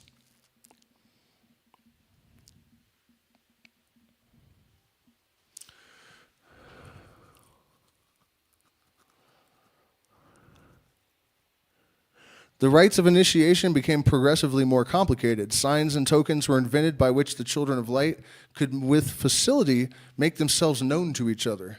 Different degrees were invented as the number of initiants enlarged in order that there might be in the inner apartment, the inner sanctum of the temple, a favored few to whom alone the more valuable secrets were entrusted, and who could wield effectually the influence and power of the order. And again, in the case of the Eleusinian Mysteries, the inner order were the people that had been given permission to drink from the Kykeon. And that, as I've said, I believe it was Acacia and Syrian rue, which has an ayahuasca-like effect. But it's also interesting to note that the Shuar, it is in the Shuar way that I had learned ayahuasca, that tradition, the criteria, not just for who becomes a shaman, but this applies to all of the boys and girls of the tribe. Basically, the same criteria that allowed you to be permitted to the mysteries determined how much you would learn from the elders about the secrets of the plants of the jungle. And the criteria is pretty much identical. And at the heart of it, because ayahuasca is basically used as a foundation for all the other medicines, to accentuate their efficacy as an addendum, an adjunct, which would be just the same alkaloid brew as what was in the Kykeon. So, that kind of begs the question, were these requirements actually dictated by the plant, not the people? Originally, the mysteries were meant to be the beginning of a new life of reason and virtue.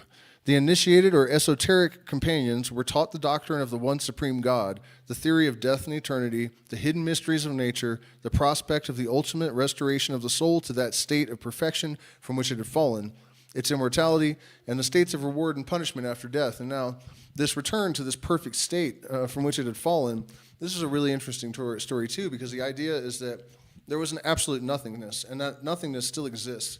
In fact, everything really is constituted of that nothingness because matter is mostly empty space.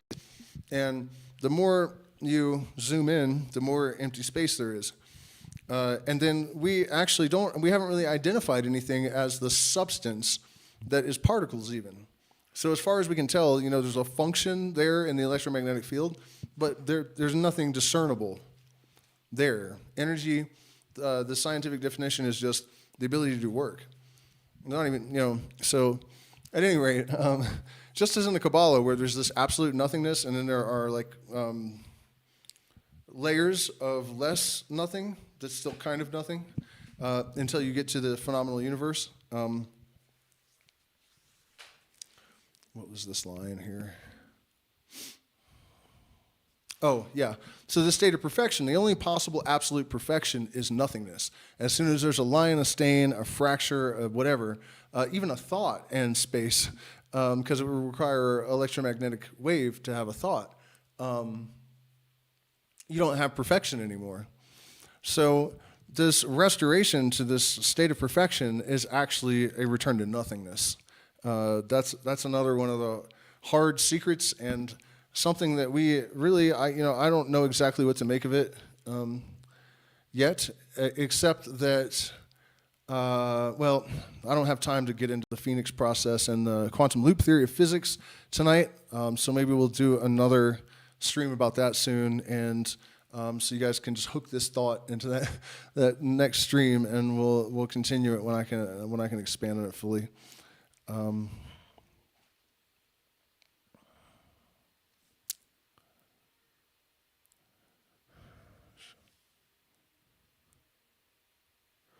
Okay, the uninitiated were deemed the profane, unworthy of public employment or private confidence, sometimes prescribed as atheists, and certain of everlasting punishment beyond the grave. All persons were initiated into the lesser mysteries, but few attained the greater, in which the true spirit of them and most of their secret doctrines were hidden. The veil of secrecy was impenetrable, sealed by oaths and penalties the most tremendous and appalling. It was by initiation only that a knowledge of the hieroglyphs could be obtained, with which the walls, columns, and ceilings of the temples were decorated, and which believed to have been communicated by the priest by revelation from the celestial deities. The youth of all ranks were laudably ambitious of deciphering. Now, the youth of all ranks were laudably desirous of deciphering.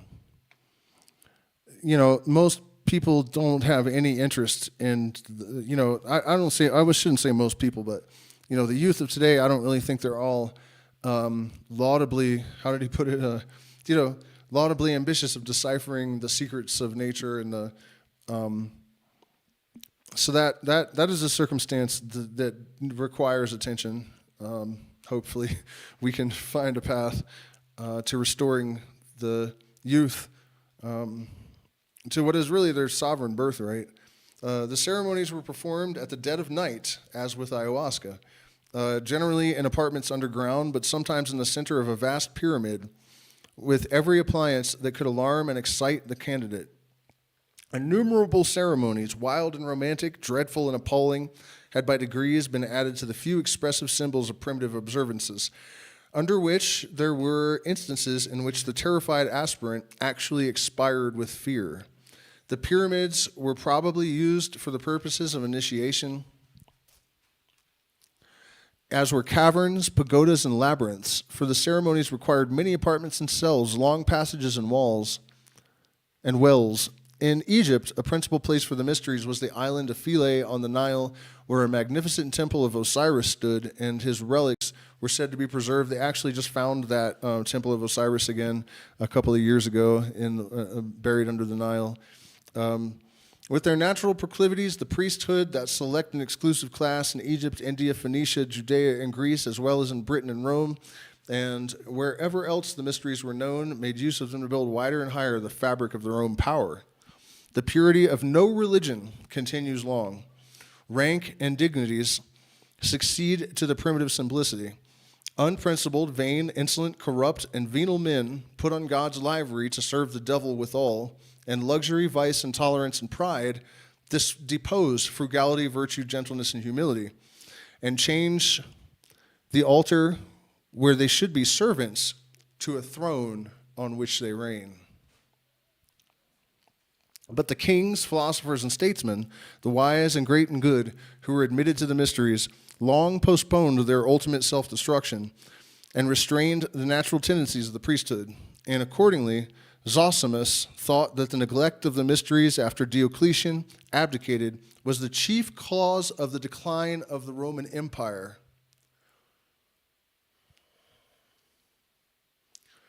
And this is what's happening in the world. It really is. It really is. The connection with the processes and the dialogue, the individual dialogue with the universe, the way that particularly the way it's formatted in the context of the Eleusinian Mysteries, where the person is compelled to want to learn higher mathematics and geometry, and philosophy and to, drink the Kykeon and have these experiences of going into these other dimensions of mind and being. And, this was if you were rejected from this, then you couldn't really even integrate into society in a meaningful way. So the loss of this circumstance in society is, you're looking at the consequences of it. We all are. Where were we? But the kings, philosophers, and statesmen, the wise and great and good who were admitted to the mysteries, long postponed their ultimate self-destruction and restrained the natural tendencies of the priesthood. And accordingly, Zosimus thought that the neglect of the mysteries after Diocletian abdicated was the chief cause of the decline of the Roman Empire, and in the year 364, the proconsul of Greece would not close the mysteries, notwithstanding a law of the Emperor Valentinian, lest the people should be driven to desperation if prevented from performing the mysteries. They believed the welfare of mankind wholly depended upon them. They were practiced in Athens until the 8th century, in Greece and Rome for several centuries after Christ, and in Wales and Scotland down to the 12th century. The inhabitants of India originally practiced the patriarchal religion from the later worship of Vishnu. Even the later worship of Vishnu was cheerful and social, accompanied with festive song, sprightly dance, resounding cymbal, and libations of milk and honey, garlands and perfumes with aromatic woods and gums. There, perhaps, the mysteries commenced, and in them, under allegories, were taught the primitive truths. We cannot, within the limits of this lecture, detail the ceremonies of initiation, and shall use general language, except where something from those old mysteries still remains in Masonry. The initiate was invested of a cord of 3 threads, twined as to make 3 times 3, and called zinar. Hence comes our cable tow. It was an emblem of their triune deity, the remembrance of whom we also preserve in the 3 chief officers of our lodges, presiding in the 3 quarters of the universe which our lodges represent, and our 3 greater and 3 lesser lights, our 3 movable and 3 immovable jewels, and the 3 pillars that support our lodges. The Indian mysteries were celebrated in subterranean caverns and grottos hewn in the solid rock, and the initiates adored the deity, symbolized by the solar fire, even in India. Everywhere. The Aztecs, the Incas, the Maya, the Egyptian, Syrian, Babylonian, everyone. Even the Christians do it, and they just don't even know they're doing it.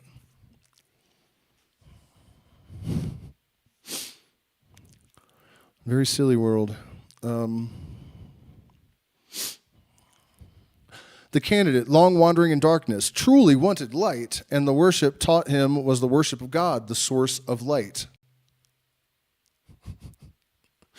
The vast temple of Elephanta, perhaps the oldest in the world, hewn out of the rock and 135 feet square, was used for initiations, as were the still vaster caverns of Salsette with their 300 apartments.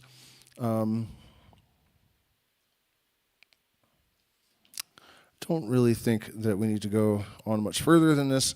And also, I'm not going to go any further than we have gotten with our Patreon.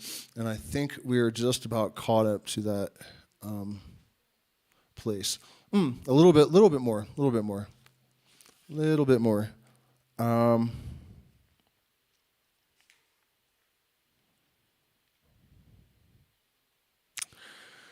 Okay, so they started with 4 degrees to correspond to the 4 directions and the 4 fundamental forces of physics and that whole, quaternity thing. After various ceremonies chiefly relating to the unity and trinity of the Godhead, the candidate was clothed in a linen garment without a seam and remained under the care of a Brahmin until he was 20 years of age, constantly studying and practicing with the most rigid virtue, the same way they do with their musicians.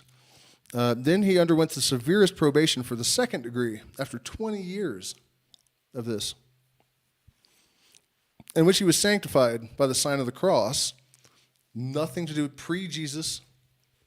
The sign, or the cross, actually represents the exploded cube. I have videos explaining all of that in the Patreon. You have to go back quite a ways, but they're there.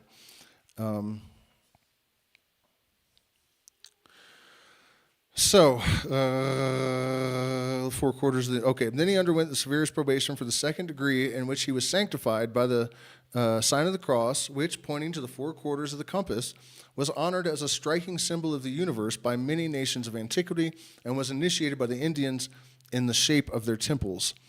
Then he was admitted to the holy cavern, blazing with light, where in costly robes set in the east, west, and south, 3 directions corresponding to 3 elements, and also representing the Indian triune deity. The ceremonies were commenced with an anthem to the great god of nature, and then followed this apostrophe: O mighty being, greater than Brahma, we bow down before thee, primal creator, eternal God of God, the world's mansion. Thou art the incorruptible being, distinct from all things transient. Thou art before all gods, the ancient absolute existence and the supreme supporter of the universe. Thou art the supreme mansion, and by thee, O infinite form, the universe was spread abroad. This remains with us from the Indian mysteries in the form of the Hermetic Lord's Prayer, which, if I can recall, holy art thou, Lord of the universe, holy art thou, whom nature hath not formed, Lord of the light and Lord of the darkness. There are variations, but something along the lines of, I invoke thee and beseech thee to bestow upon your humble servant or aspirant thy aid in the accomplishment of my highest purpose or true will, or something to that effect. And this is usually used as an opening for the lesser banishing ritual of the pentagram or the Kabbalistic cross. And then the rest of it is actually inspiring the Ata, Gebera, Vegedula, Leolam, or Malkut, Leolam Amen. I had Tiferet in there, usually, which means yours is the power, the glory of the kingdom forever and ever, amen. It's a summary of the end of that Indian version. The candidate, thus taught the first great primitive truth, was called upon to make a formal declaration that he would be tractable and obedient to his superiors, that he would keep his body pure, govern his tongue, and observe a passive obedience in receiving the doctrines and traditions of the order, and the firmament and the firmest secrecy in maintaining inviolable its hidden and abstruse mysteries. Then he was sprinkled with water, whence comes Christian baptism. Certain words, now unknown, were whispered in his ear, and he was divested of his shoes and made to go 3 times around the cavern. Hence our 3 circuits. Hence we were neither barefoot nor shod, and the words were the passwords of the Indian degree. And so you guys will notice this 3 times 3 times 3 thing all the time. You know, 3, I got three lenses on my eyeballs right now, the third eye, and the connection to a sixth sense and consciousness. Earlier I was saying that all the primitive, even nations like India, the 3 elements, you know, the Quichua, for example, and also the Sungus tribesmen and people all over the world, 3 elements, the fire, water, and air, and then those made earth, so earth wasn't a true element, right? So this connection with magic and the number 3 is, I mean, I'm sure you guys have noticed, but it's totally ubiquitous. The Trinity, which I believe on a physical level or a sort of or a structural level in the universe, is consciousness, gravity, and, or not gravity, sorry, space, time, and consciousness. And there was, Hermes, thrice greatest, you know. The 3 notes of a chord, the 3 notes that make up a chord. You know, and when you add, just like when gravity emerges from the 3 other fundamental forces, from you know, the result of that, and earth comes from the 3 elements. In music, you have the 3 primary tones and then the 7th. So really, it's a 4-note chord. You know, the 1, the 3, 5, and 7. But the 7th, like you can just have the triad, and then it's reflected in everything, I guess, is what I'm trying to impart here. That, you know, these things are all reflections of this one fundamental structure and process. So, baptism, 3 circuits, The Gymnosophist priests came from the banks of the Euphrates into Ethiopia and brought with them their sciences and their doctrines. Their principal college was at Meroe, and their mysteries were celebrated in the temple of Amun, renowned for his oracle. Ethiopia was then a powerful state which preceded Egypt in civilization and had a theocratic government. Above the king was the priest, who could put him to death in the name of the deity. Egypt was then composed of the Thebaid only. Middle Egypt and the Delta were a gulf of the Mediterranean. The Nile by degrees formed an immense marsh, which afterward, drained by the labor of man, formed Lower Egypt, and was for many centuries governed by the Ethiopian sacerdotal caste of Arabic origin, afterward displaced by a dynasty of warriors. And so we're going to skip some. And the priests, taught by Hermes, embodied in looks the occult and hermetic science and their own discoveries and the revelation of the Sibyls. They studied particularly the most abstract sciences, discovered the famous geometrical theorems, which Pythagoras afterward learned from them. That's wild, right? To see that in here. This is written 200 years almost, before they discovered the Pythagorean theorem in cuneiform tablets at an ancient Babylonian site. So clearly, these histories are correct, you know.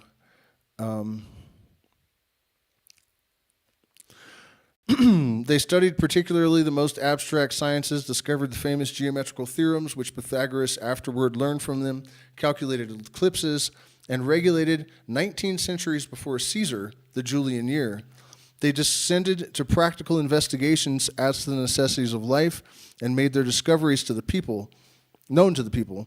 They cultivated the fine arts and inspired the people with that enthusiasm which produced the avenues of Thebes, the labyrinth, the temples of Karnak, Dendera, Edfu, and Philae, the monolithic obelisks, and the great lake Moeris, the fertilizer of the country. The wisdom of the Egyptian initiates, the high sciences and lofty morality which they taught, and their immense knowledge excited the emulation of the most eminent men, whatever their rank and fortune, and led them, despite the complicated and terrible trials to be undergone, to seek admission into the mysteries of Isis and Osiris.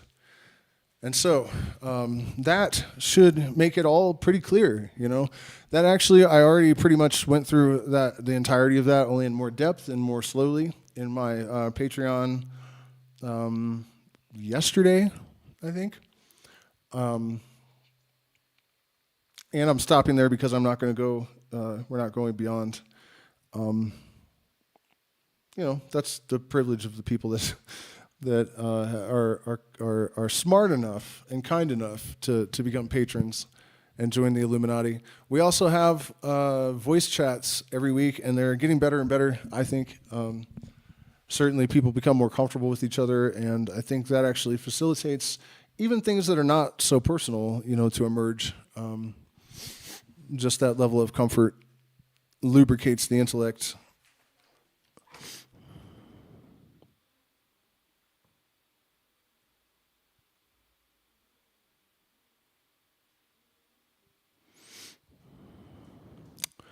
Just checking in with the... Oh, there's Mr. Dionysus. Northern Light was here. No, all retreat spaces are not filled. The place where we were going to do it is too small already, even though there's only a couple of people.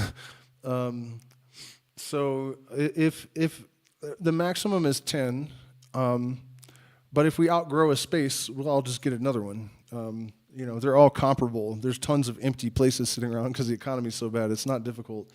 You know, so no, the short answer is they're not full. You can send me an email and make arrangements. I would like to get at least one more person for September. I like to have small groups because then, hey, look, our average view duration was 11 minutes and 11 seconds for a minute there. But I like to have small groups so that I can, you know, get to know everyone, and it makes it easier to provide each individual with the support and the, you know, to customize their experience to make it as efficacious as possible.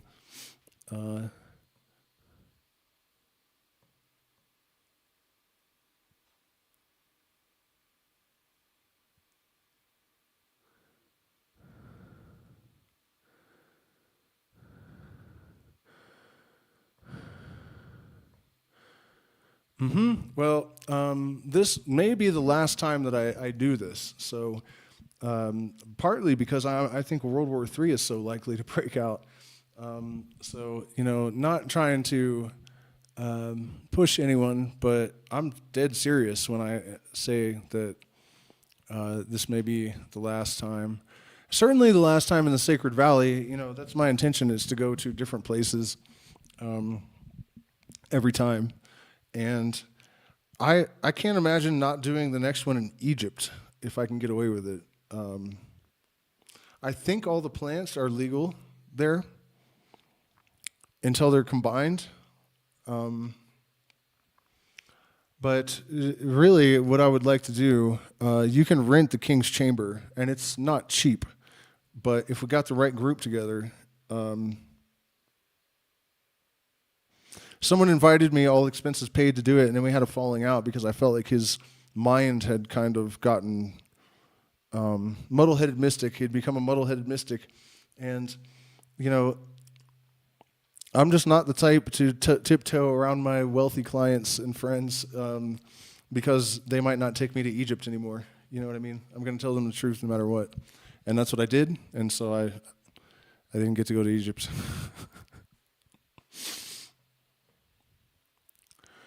I wouldn't go back and change it, honestly, no matter what. Trying to just catch up with this other chat, too. Any thoughts on telepathically connecting to aliens to finger probe each other from beyond the galaxy?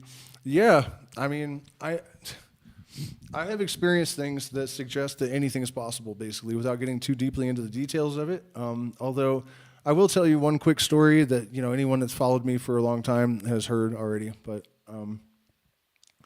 it's really convincing, and I'm not the only one. And I knew some of it before this happened, but I did not know. In fact, this latest detail just emerged into this story just a couple days ago, week ago. But damn, it's almost 11 o'clock. I had no idea. It's gotten so late. All right, so since we were talking about Freemasonry, Sirius is actually really significant. I hate to do this. I know it's rude, but it's gotten late, and I want to keep going, so I'm going to chew some coca. I did have paste, so I didn't have to chew and be gross, but she made it too hot. The activator is way too strong, and it scorched my fucking face off. So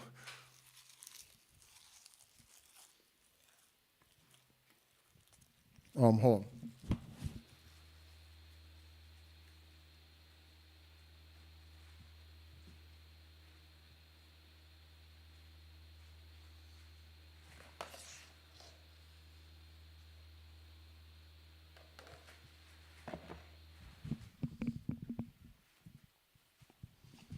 All right, so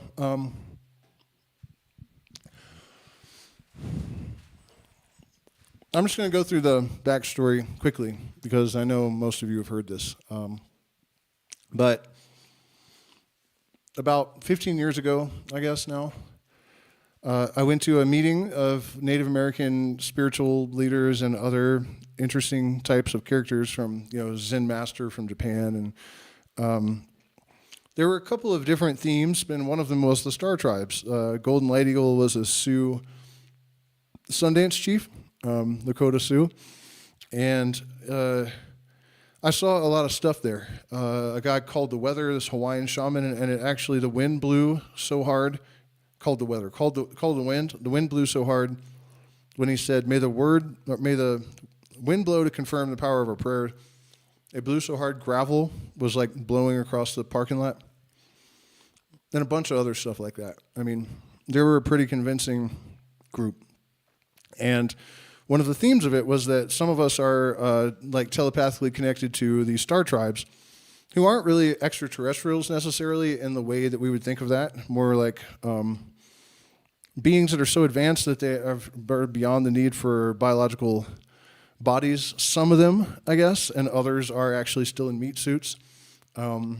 Honestly, I don't even remember all the details of that stuff, but that's what they were telling us, that a lot of native people, ancient peoples, have always been in contact with these star tribes, and that a lot of us don't even know that we are receiving input from them. We think we're just thinking. And so, despite having seen the wind blow gravel across the parking lot and all this other stuff, I was taking that with a grain of salt at first, much less so now. So I was driving home after 2 days of this, and I see this image kind of projected in front of me. I mean, I could see through it well enough to keep driving, but it was like this purple geisha alien type being, and very beautiful, and it had horns, so kind of reminiscent of a demon, but I didn't feel any negative anything. It just happened to have horns, like an ibex, isn't? You know what I mean? So this came up a couple times, like twice, I guess, and then I never really thought about it again until I was playing guitar in front of one of my girlfriends practicing, and one day she says, sometimes I can see this faint outline of this like purple alien demon-looking thing floating behind you when you're playing guitar. And she was kind of nuts, and and I just thought, well, Satan's my spirit animal, I guess that's pretty metal. And then my friend Dustin, who's often in the chat, he didn't know this girlfriend of mine even. No way they talked. And we're leaving band practice one day, and he goes, man, I got to tell you something. I've seen this purple demon alien thing floating behind you like 3 times now when you're playing guitar. And at that point, I was a little bit like, this is 2 separate people that don't even know each other. In both cases, I'm playing guitar. And then like a week later, I'm walking out of a bar that I had been performing at, and there was a Maori kid at the bar. And he's like, hey, man, can I tell you something? You have like this purple and I'm like demon thing floating behind me when I play guitar. And his eyes just got so big. He's like, It's like, I guess so, man. But for my own sanity, I just kind of had to like, I don't know what this is. I honestly didn't even think about it that much. And then I went to South America about 2 weeks later to drink ayahuasca. And maybe like the 5th or 6th ceremony, I was walking back from the bathroom to the teepee. And Pachamama says, do you remember this? And suddenly that alien thing is right in front of me, large as life. And I was like, yeah. And she said, would you like to know what it is? And I said, yes. And she said, well, you know how physicists say that one object can be in 2 places at the same time? And the same is true of souls. You're just as holographic as everything else. And so this is you also, but on a gas giant in the Sirius B system, or the Sirius system, that didn't become a red dwarf star because of the influence of the other 2 planets, and all this astrophysics, I was like, okay, I'll take your word for that. Nothing I've studied. And so I go into the tent and tell everyone, which is good, because then when the paper was published a few days later saying that they felt they had confirmed that there was a gas giant, they saw the wobble on Sirius B for a long time and they didn't know why. Then I discover a couple days ago that, so I got accurate information that hadn't even been published yet that involved astrophysics about Sirius and this situation. So let me do this in a different order, actually. I already knew that there was a connection between the blue star in the lodge of the Freemasons and Sirius. It's that blue star is Sirius. The Hopi blue star is Sirius. The Hopi and the Freemasons have secret handshakes they use to identify other keepers of this Syrian knowledge. What the fuck? That in and of itself is enough. But then after I had this experience with getting this information about Syrian star system, not from aliens, I guess, just from ayahuasca. I don't really know exactly what's transpiring there. I found out that the Kofan, who are an ayahuasca drinking tribe about 6 hours from where I was living in Ecuador at the time, also claimed to communicate with Sirius when they drink ayahuasca. And then the Dogon, who are a tribe in northern Africa, I can't remember which country, they had star charts that were accurate, and this is what I just found out 2 or 3 days ago. I did not know this part. I found an actual interview with one of the Dogon elders from the 1950s where he's like, yeah, well, there's these 2 stars that you guys can see, with the naked eye or whatever, but there's a third thing that's smaller than the other 2, and, it's orbiting, and they knew which thing it was orbiting and, all this information. And so I don't think that's it either. I'm pretty sure there's more to the Syrian mystery that I'm forgetting. But, having noticed all this stuff and experienced it directly myself, I can't exactly deny. The thing is that most of the time when I see people claiming to be channeling aliens and stuff, there's nothing like that there. They don't know anything that they couldn't know. They're not giving us technology that we couldn't imagine. The only time I ever saw something like that actually was in person. And there was this very wealthy guy. He had inherited money from his father. And he was building amplifiers for guitars from scratch and other electronic stuff, And so one day I asked him, the fuck, how do you know how to do all this? Did you read books? And he said, no, I can't read. And I was like, wait, what, you can't read? And he said, no, I'm too dyslexic, I can't read at all. And I said, well, then what happened? And he said, well, when I was 9, I got abducted by aliens.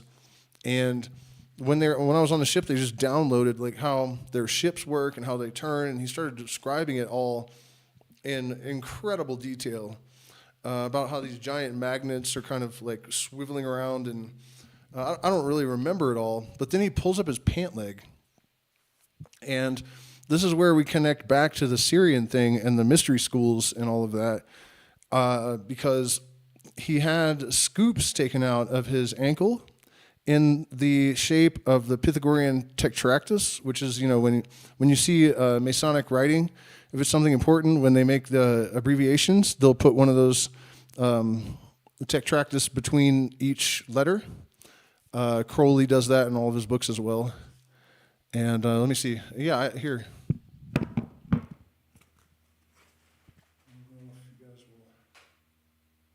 Yeah, that thing, between the letters. So it was in exactly that shape, and they were exact half spheres that were totally perfect, scooped out of his ankles. And he just knew all this shit. And, so I don't know exactly how to answer your question because belief is not good generally. It is. I tend to let everything just kind of exist as like probability clouds, without collapsing them into any actuality, and I think that's just the safest way to go about it. I certainly know for absolute fact that we do occasionally access information through non-ordinary conduits. That happens for sure. I've experienced that to an extent that is absolutely undeniable. And the thing about it is, though, it seems to happen on its own terms. And it's not just me. No person that I have ever observed that has convincingly done that is consistent.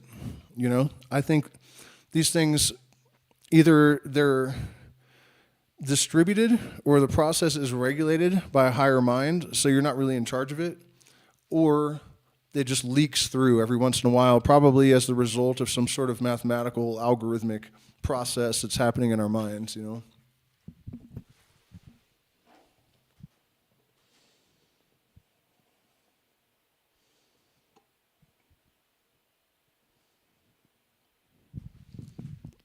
I've never really thought anything about semen retention. I could be wrong, but I've never really seen any reason for that to make sense. The thing about the energy that is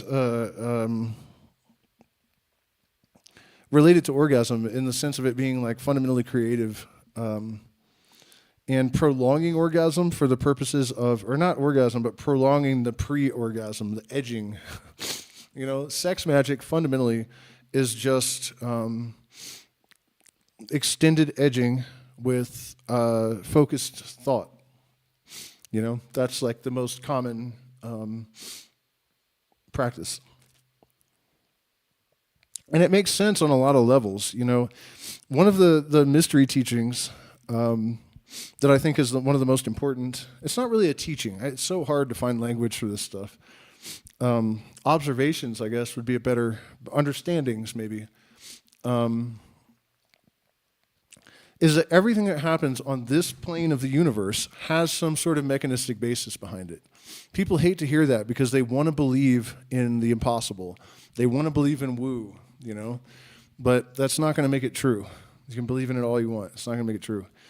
And that doesn't mean that telepathy isn't real. It doesn't mean that precognition doesn't happen. It doesn't even mean that manifestation never happens. It just means that there are going to be parameters that are dictated by the laws of the universe that coordinate these processes and limit them and facilitate them. Everything that happens has some kind of way to happen, And so what I was getting at with that is that the interfacing that happens between our consciousness and the exterior experience, the reality changes, is going to have its basis in electromagnetism. And there is a sort of widening and focusing process, systole and diastole, expansion and contraction, that is a fundamental part of the process of creation. When you think about billows blowing into a fire, or the way our lungs work, or if the quantum loop theory of the universe is correct, the universe expands from the singularity, and then once all the possibilities are fulfilled that can be without overturning any laws, the process reverses. And the reason the Big Bang happens is that none of the particles are affected by the collapsing of the universe back into this infinitesimal point. So they're the same size as they always were, but it's just that this thing is collapsing so hard that it still does it until a certain point, and then it reverses, and that's why the energy is so powerful that it expands all the way into what we see. But it's that systole and diastole, and the thing is, if you understand the law of necessity or the principle of sufficient reason,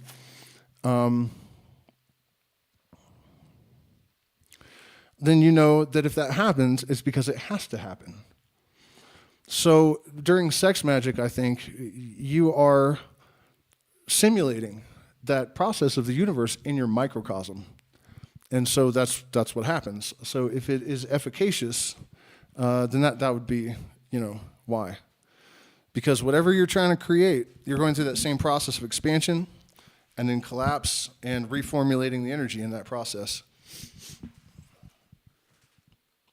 And part of the reason that it has to be collapsed like that is that it all needs to be connected in order for it to have structure that's coherent when it expands again. Right? That's what entanglement does. Any particle that was connected to another particle at the singularity remains connected to it and behave functionally, no matter the space, no matter the distance. And so, that's why that's necessary.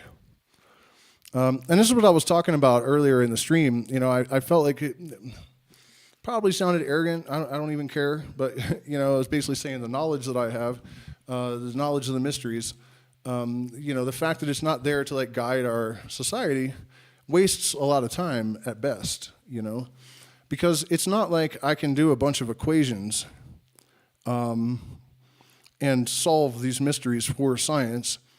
But, for example, why entanglement is necessary, they don't think like this, so that is the answer, And again, I'm not. This isn't my goal here. Is not to boast. I'm trying to communicate like how much more of a contribution every person would be able to make if this kind of knowledge wasn't suppressed.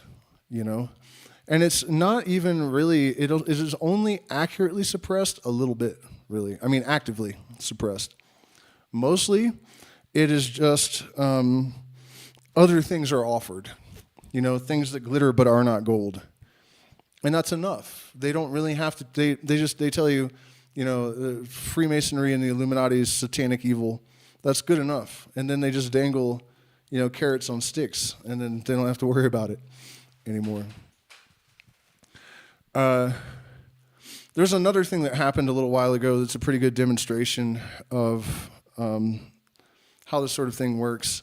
But, you know, years ago when I got interested in synchronicity, not because I read about it or heard about it, I experienced it.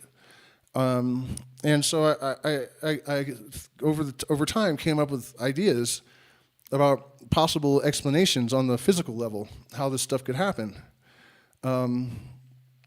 And what I came up with was higher orders of symmetry. What's his name? The Rogan guy, the Iron Man dude. Whatever, he would say supersymmetries, but that's not that's not what supersymmetry is. Different orders of symmetry that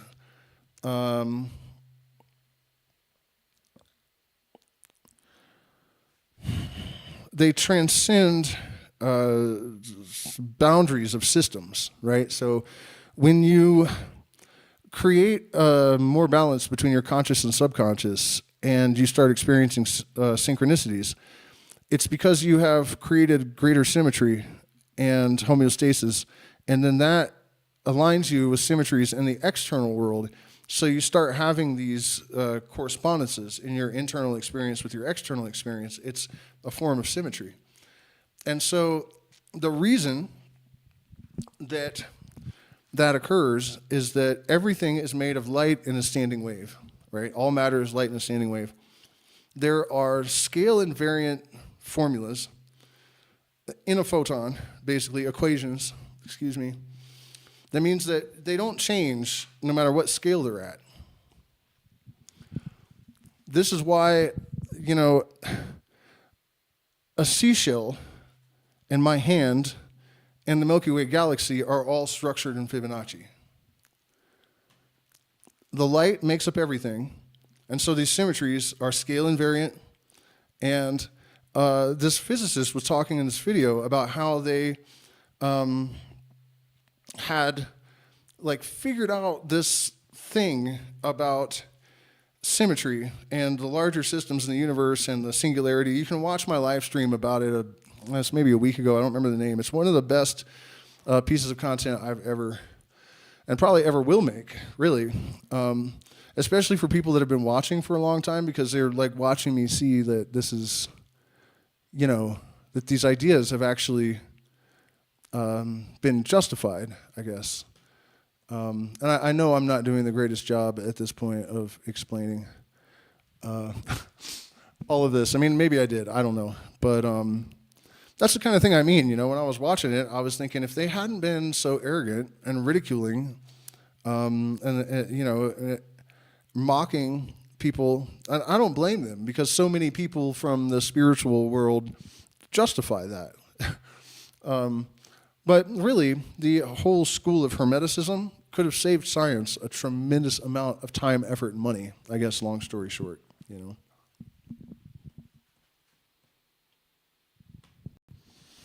I don't know what just happened to my...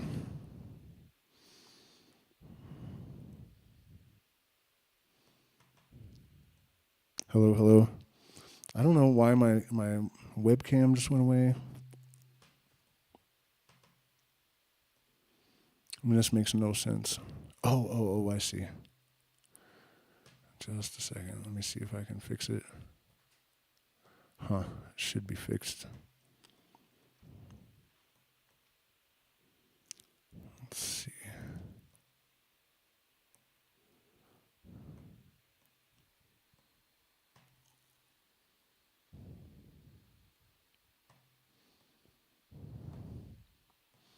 There we go.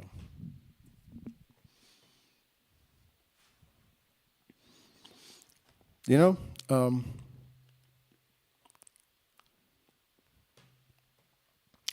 should we watch the what's her name? The conservative black woman, Candace Owens, talking about Aleister Crowley. I just don't want to get a strike.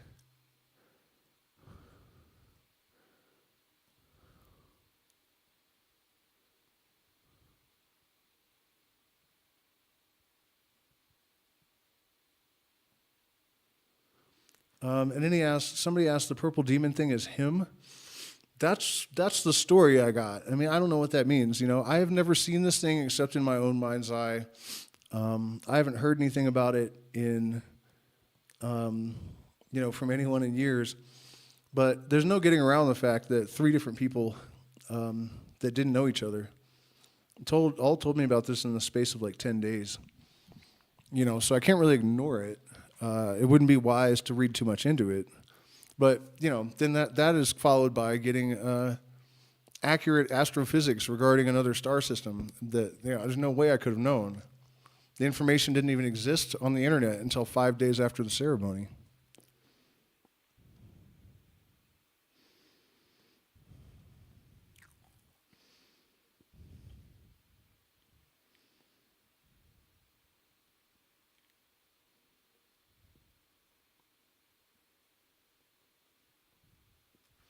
Okay, let's see if I can find this. Candace Owens talking about Aleister Crowley. That sounds pretty interesting. But then I should probably get off of here because I need to brush up on all my medicine music and make sure that I'm really ready for the next round of ceremonies. And by the way, all the stuff with Mr. Beast, I just posted a short. There's also a video. I exposed him already 3 years ago. So it's just, and everyone ignored me, and it actually got a lot of backlash because people love him so much, you know? Like, the video got tons of dislikes, and it was kind of vindicating for me because he took part in a crypto scam, and then he ignored it. He never mentioned it in his socials and stuff. And I knew that meant that he knew it was a scam the entire time, you know? Like, he allowed them to use his image. It was definitely licensed and legal. And that helped them through their own marketing, but he never once mentioned it on his Twitter before or after the scam. He didn't deny anything. He just...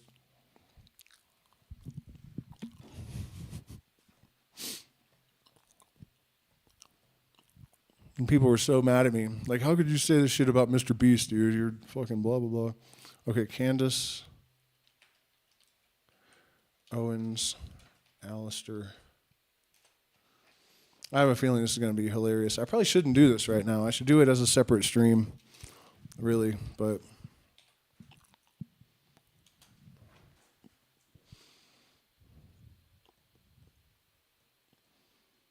I don't see anything.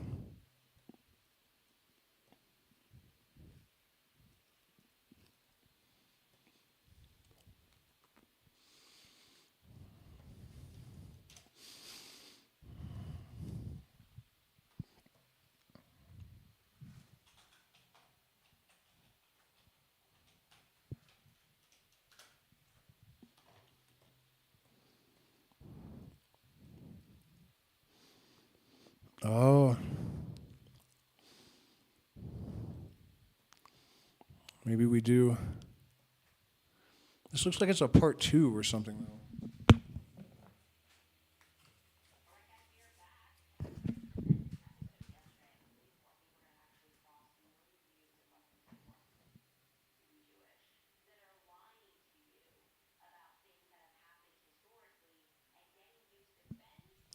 Yeah, I don't know. My computer volume is apparently not connected to my interface, so it doesn't look like I can do that right now. I wish you luck with the ceremonies. Not to click ride, but I don't think my ceremonies could have been any better. Honestly, you did a great job.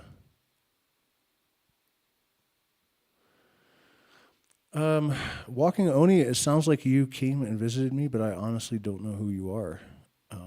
Like who you really are in real life, I don't think. I think I probably do, just based on the way you're talking. But yeah, well, that's really great to hear. Thank you for the plug as well. That the ceremonies couldn't have been any better.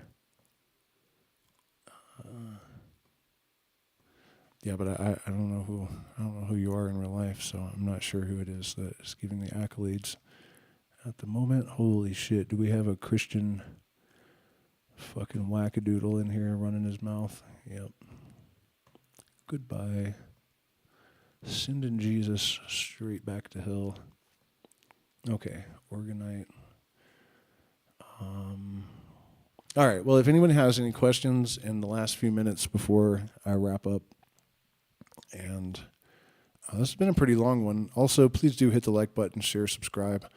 Consider becoming a patron. You get access to all of the, what am I doing with these? All of the material that I've ever created there. It's not like you just get future stuff or whatever. And then we have the voice chat and Discord. And then also you can sign up for guitar lessons, or I should come up with a better word. I don't like the word life coach, but that's how it turns out, you know, consultation, I guess. Oh, yeah, that's what I thought. That's who I thought you were, but I just wanted to make sure. Lumpy, my old friend Lumpy. Well, yeah, man, I would love to have you back down here. We have to be careful, you know, but this time it's more focused on Andean medicines like San Pedro. But the groups are so small. I think I'm probably just going to let everyone decide what they want to do every day. You know, you guys just figure it out amongst yourselves, and I'll go along with it as long as it's within the safety protocol. You know, so.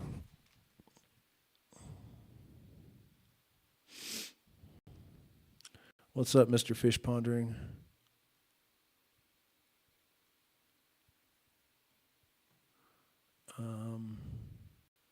Well, actually, Ethan, that still doesn't tell me which Ethan.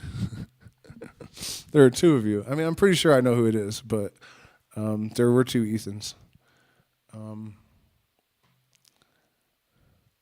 Very, very different. Very, very different. One of them, gigantic American bodybuilder, and the other one, smaller and British. Night and day in terms of personality and all that. But okay, so clearly I am out of steam and just rambling fucking. Thank you guys so much for spending this time with me. Please consider becoming a patron, or at least hit the like button, share, subscribe. Follow me on X and Rumble, because they are going to axe me on YouTube eventually. Pretty much no question about that. So I appreciate follows on other platforms, and I'll see you guys again soon.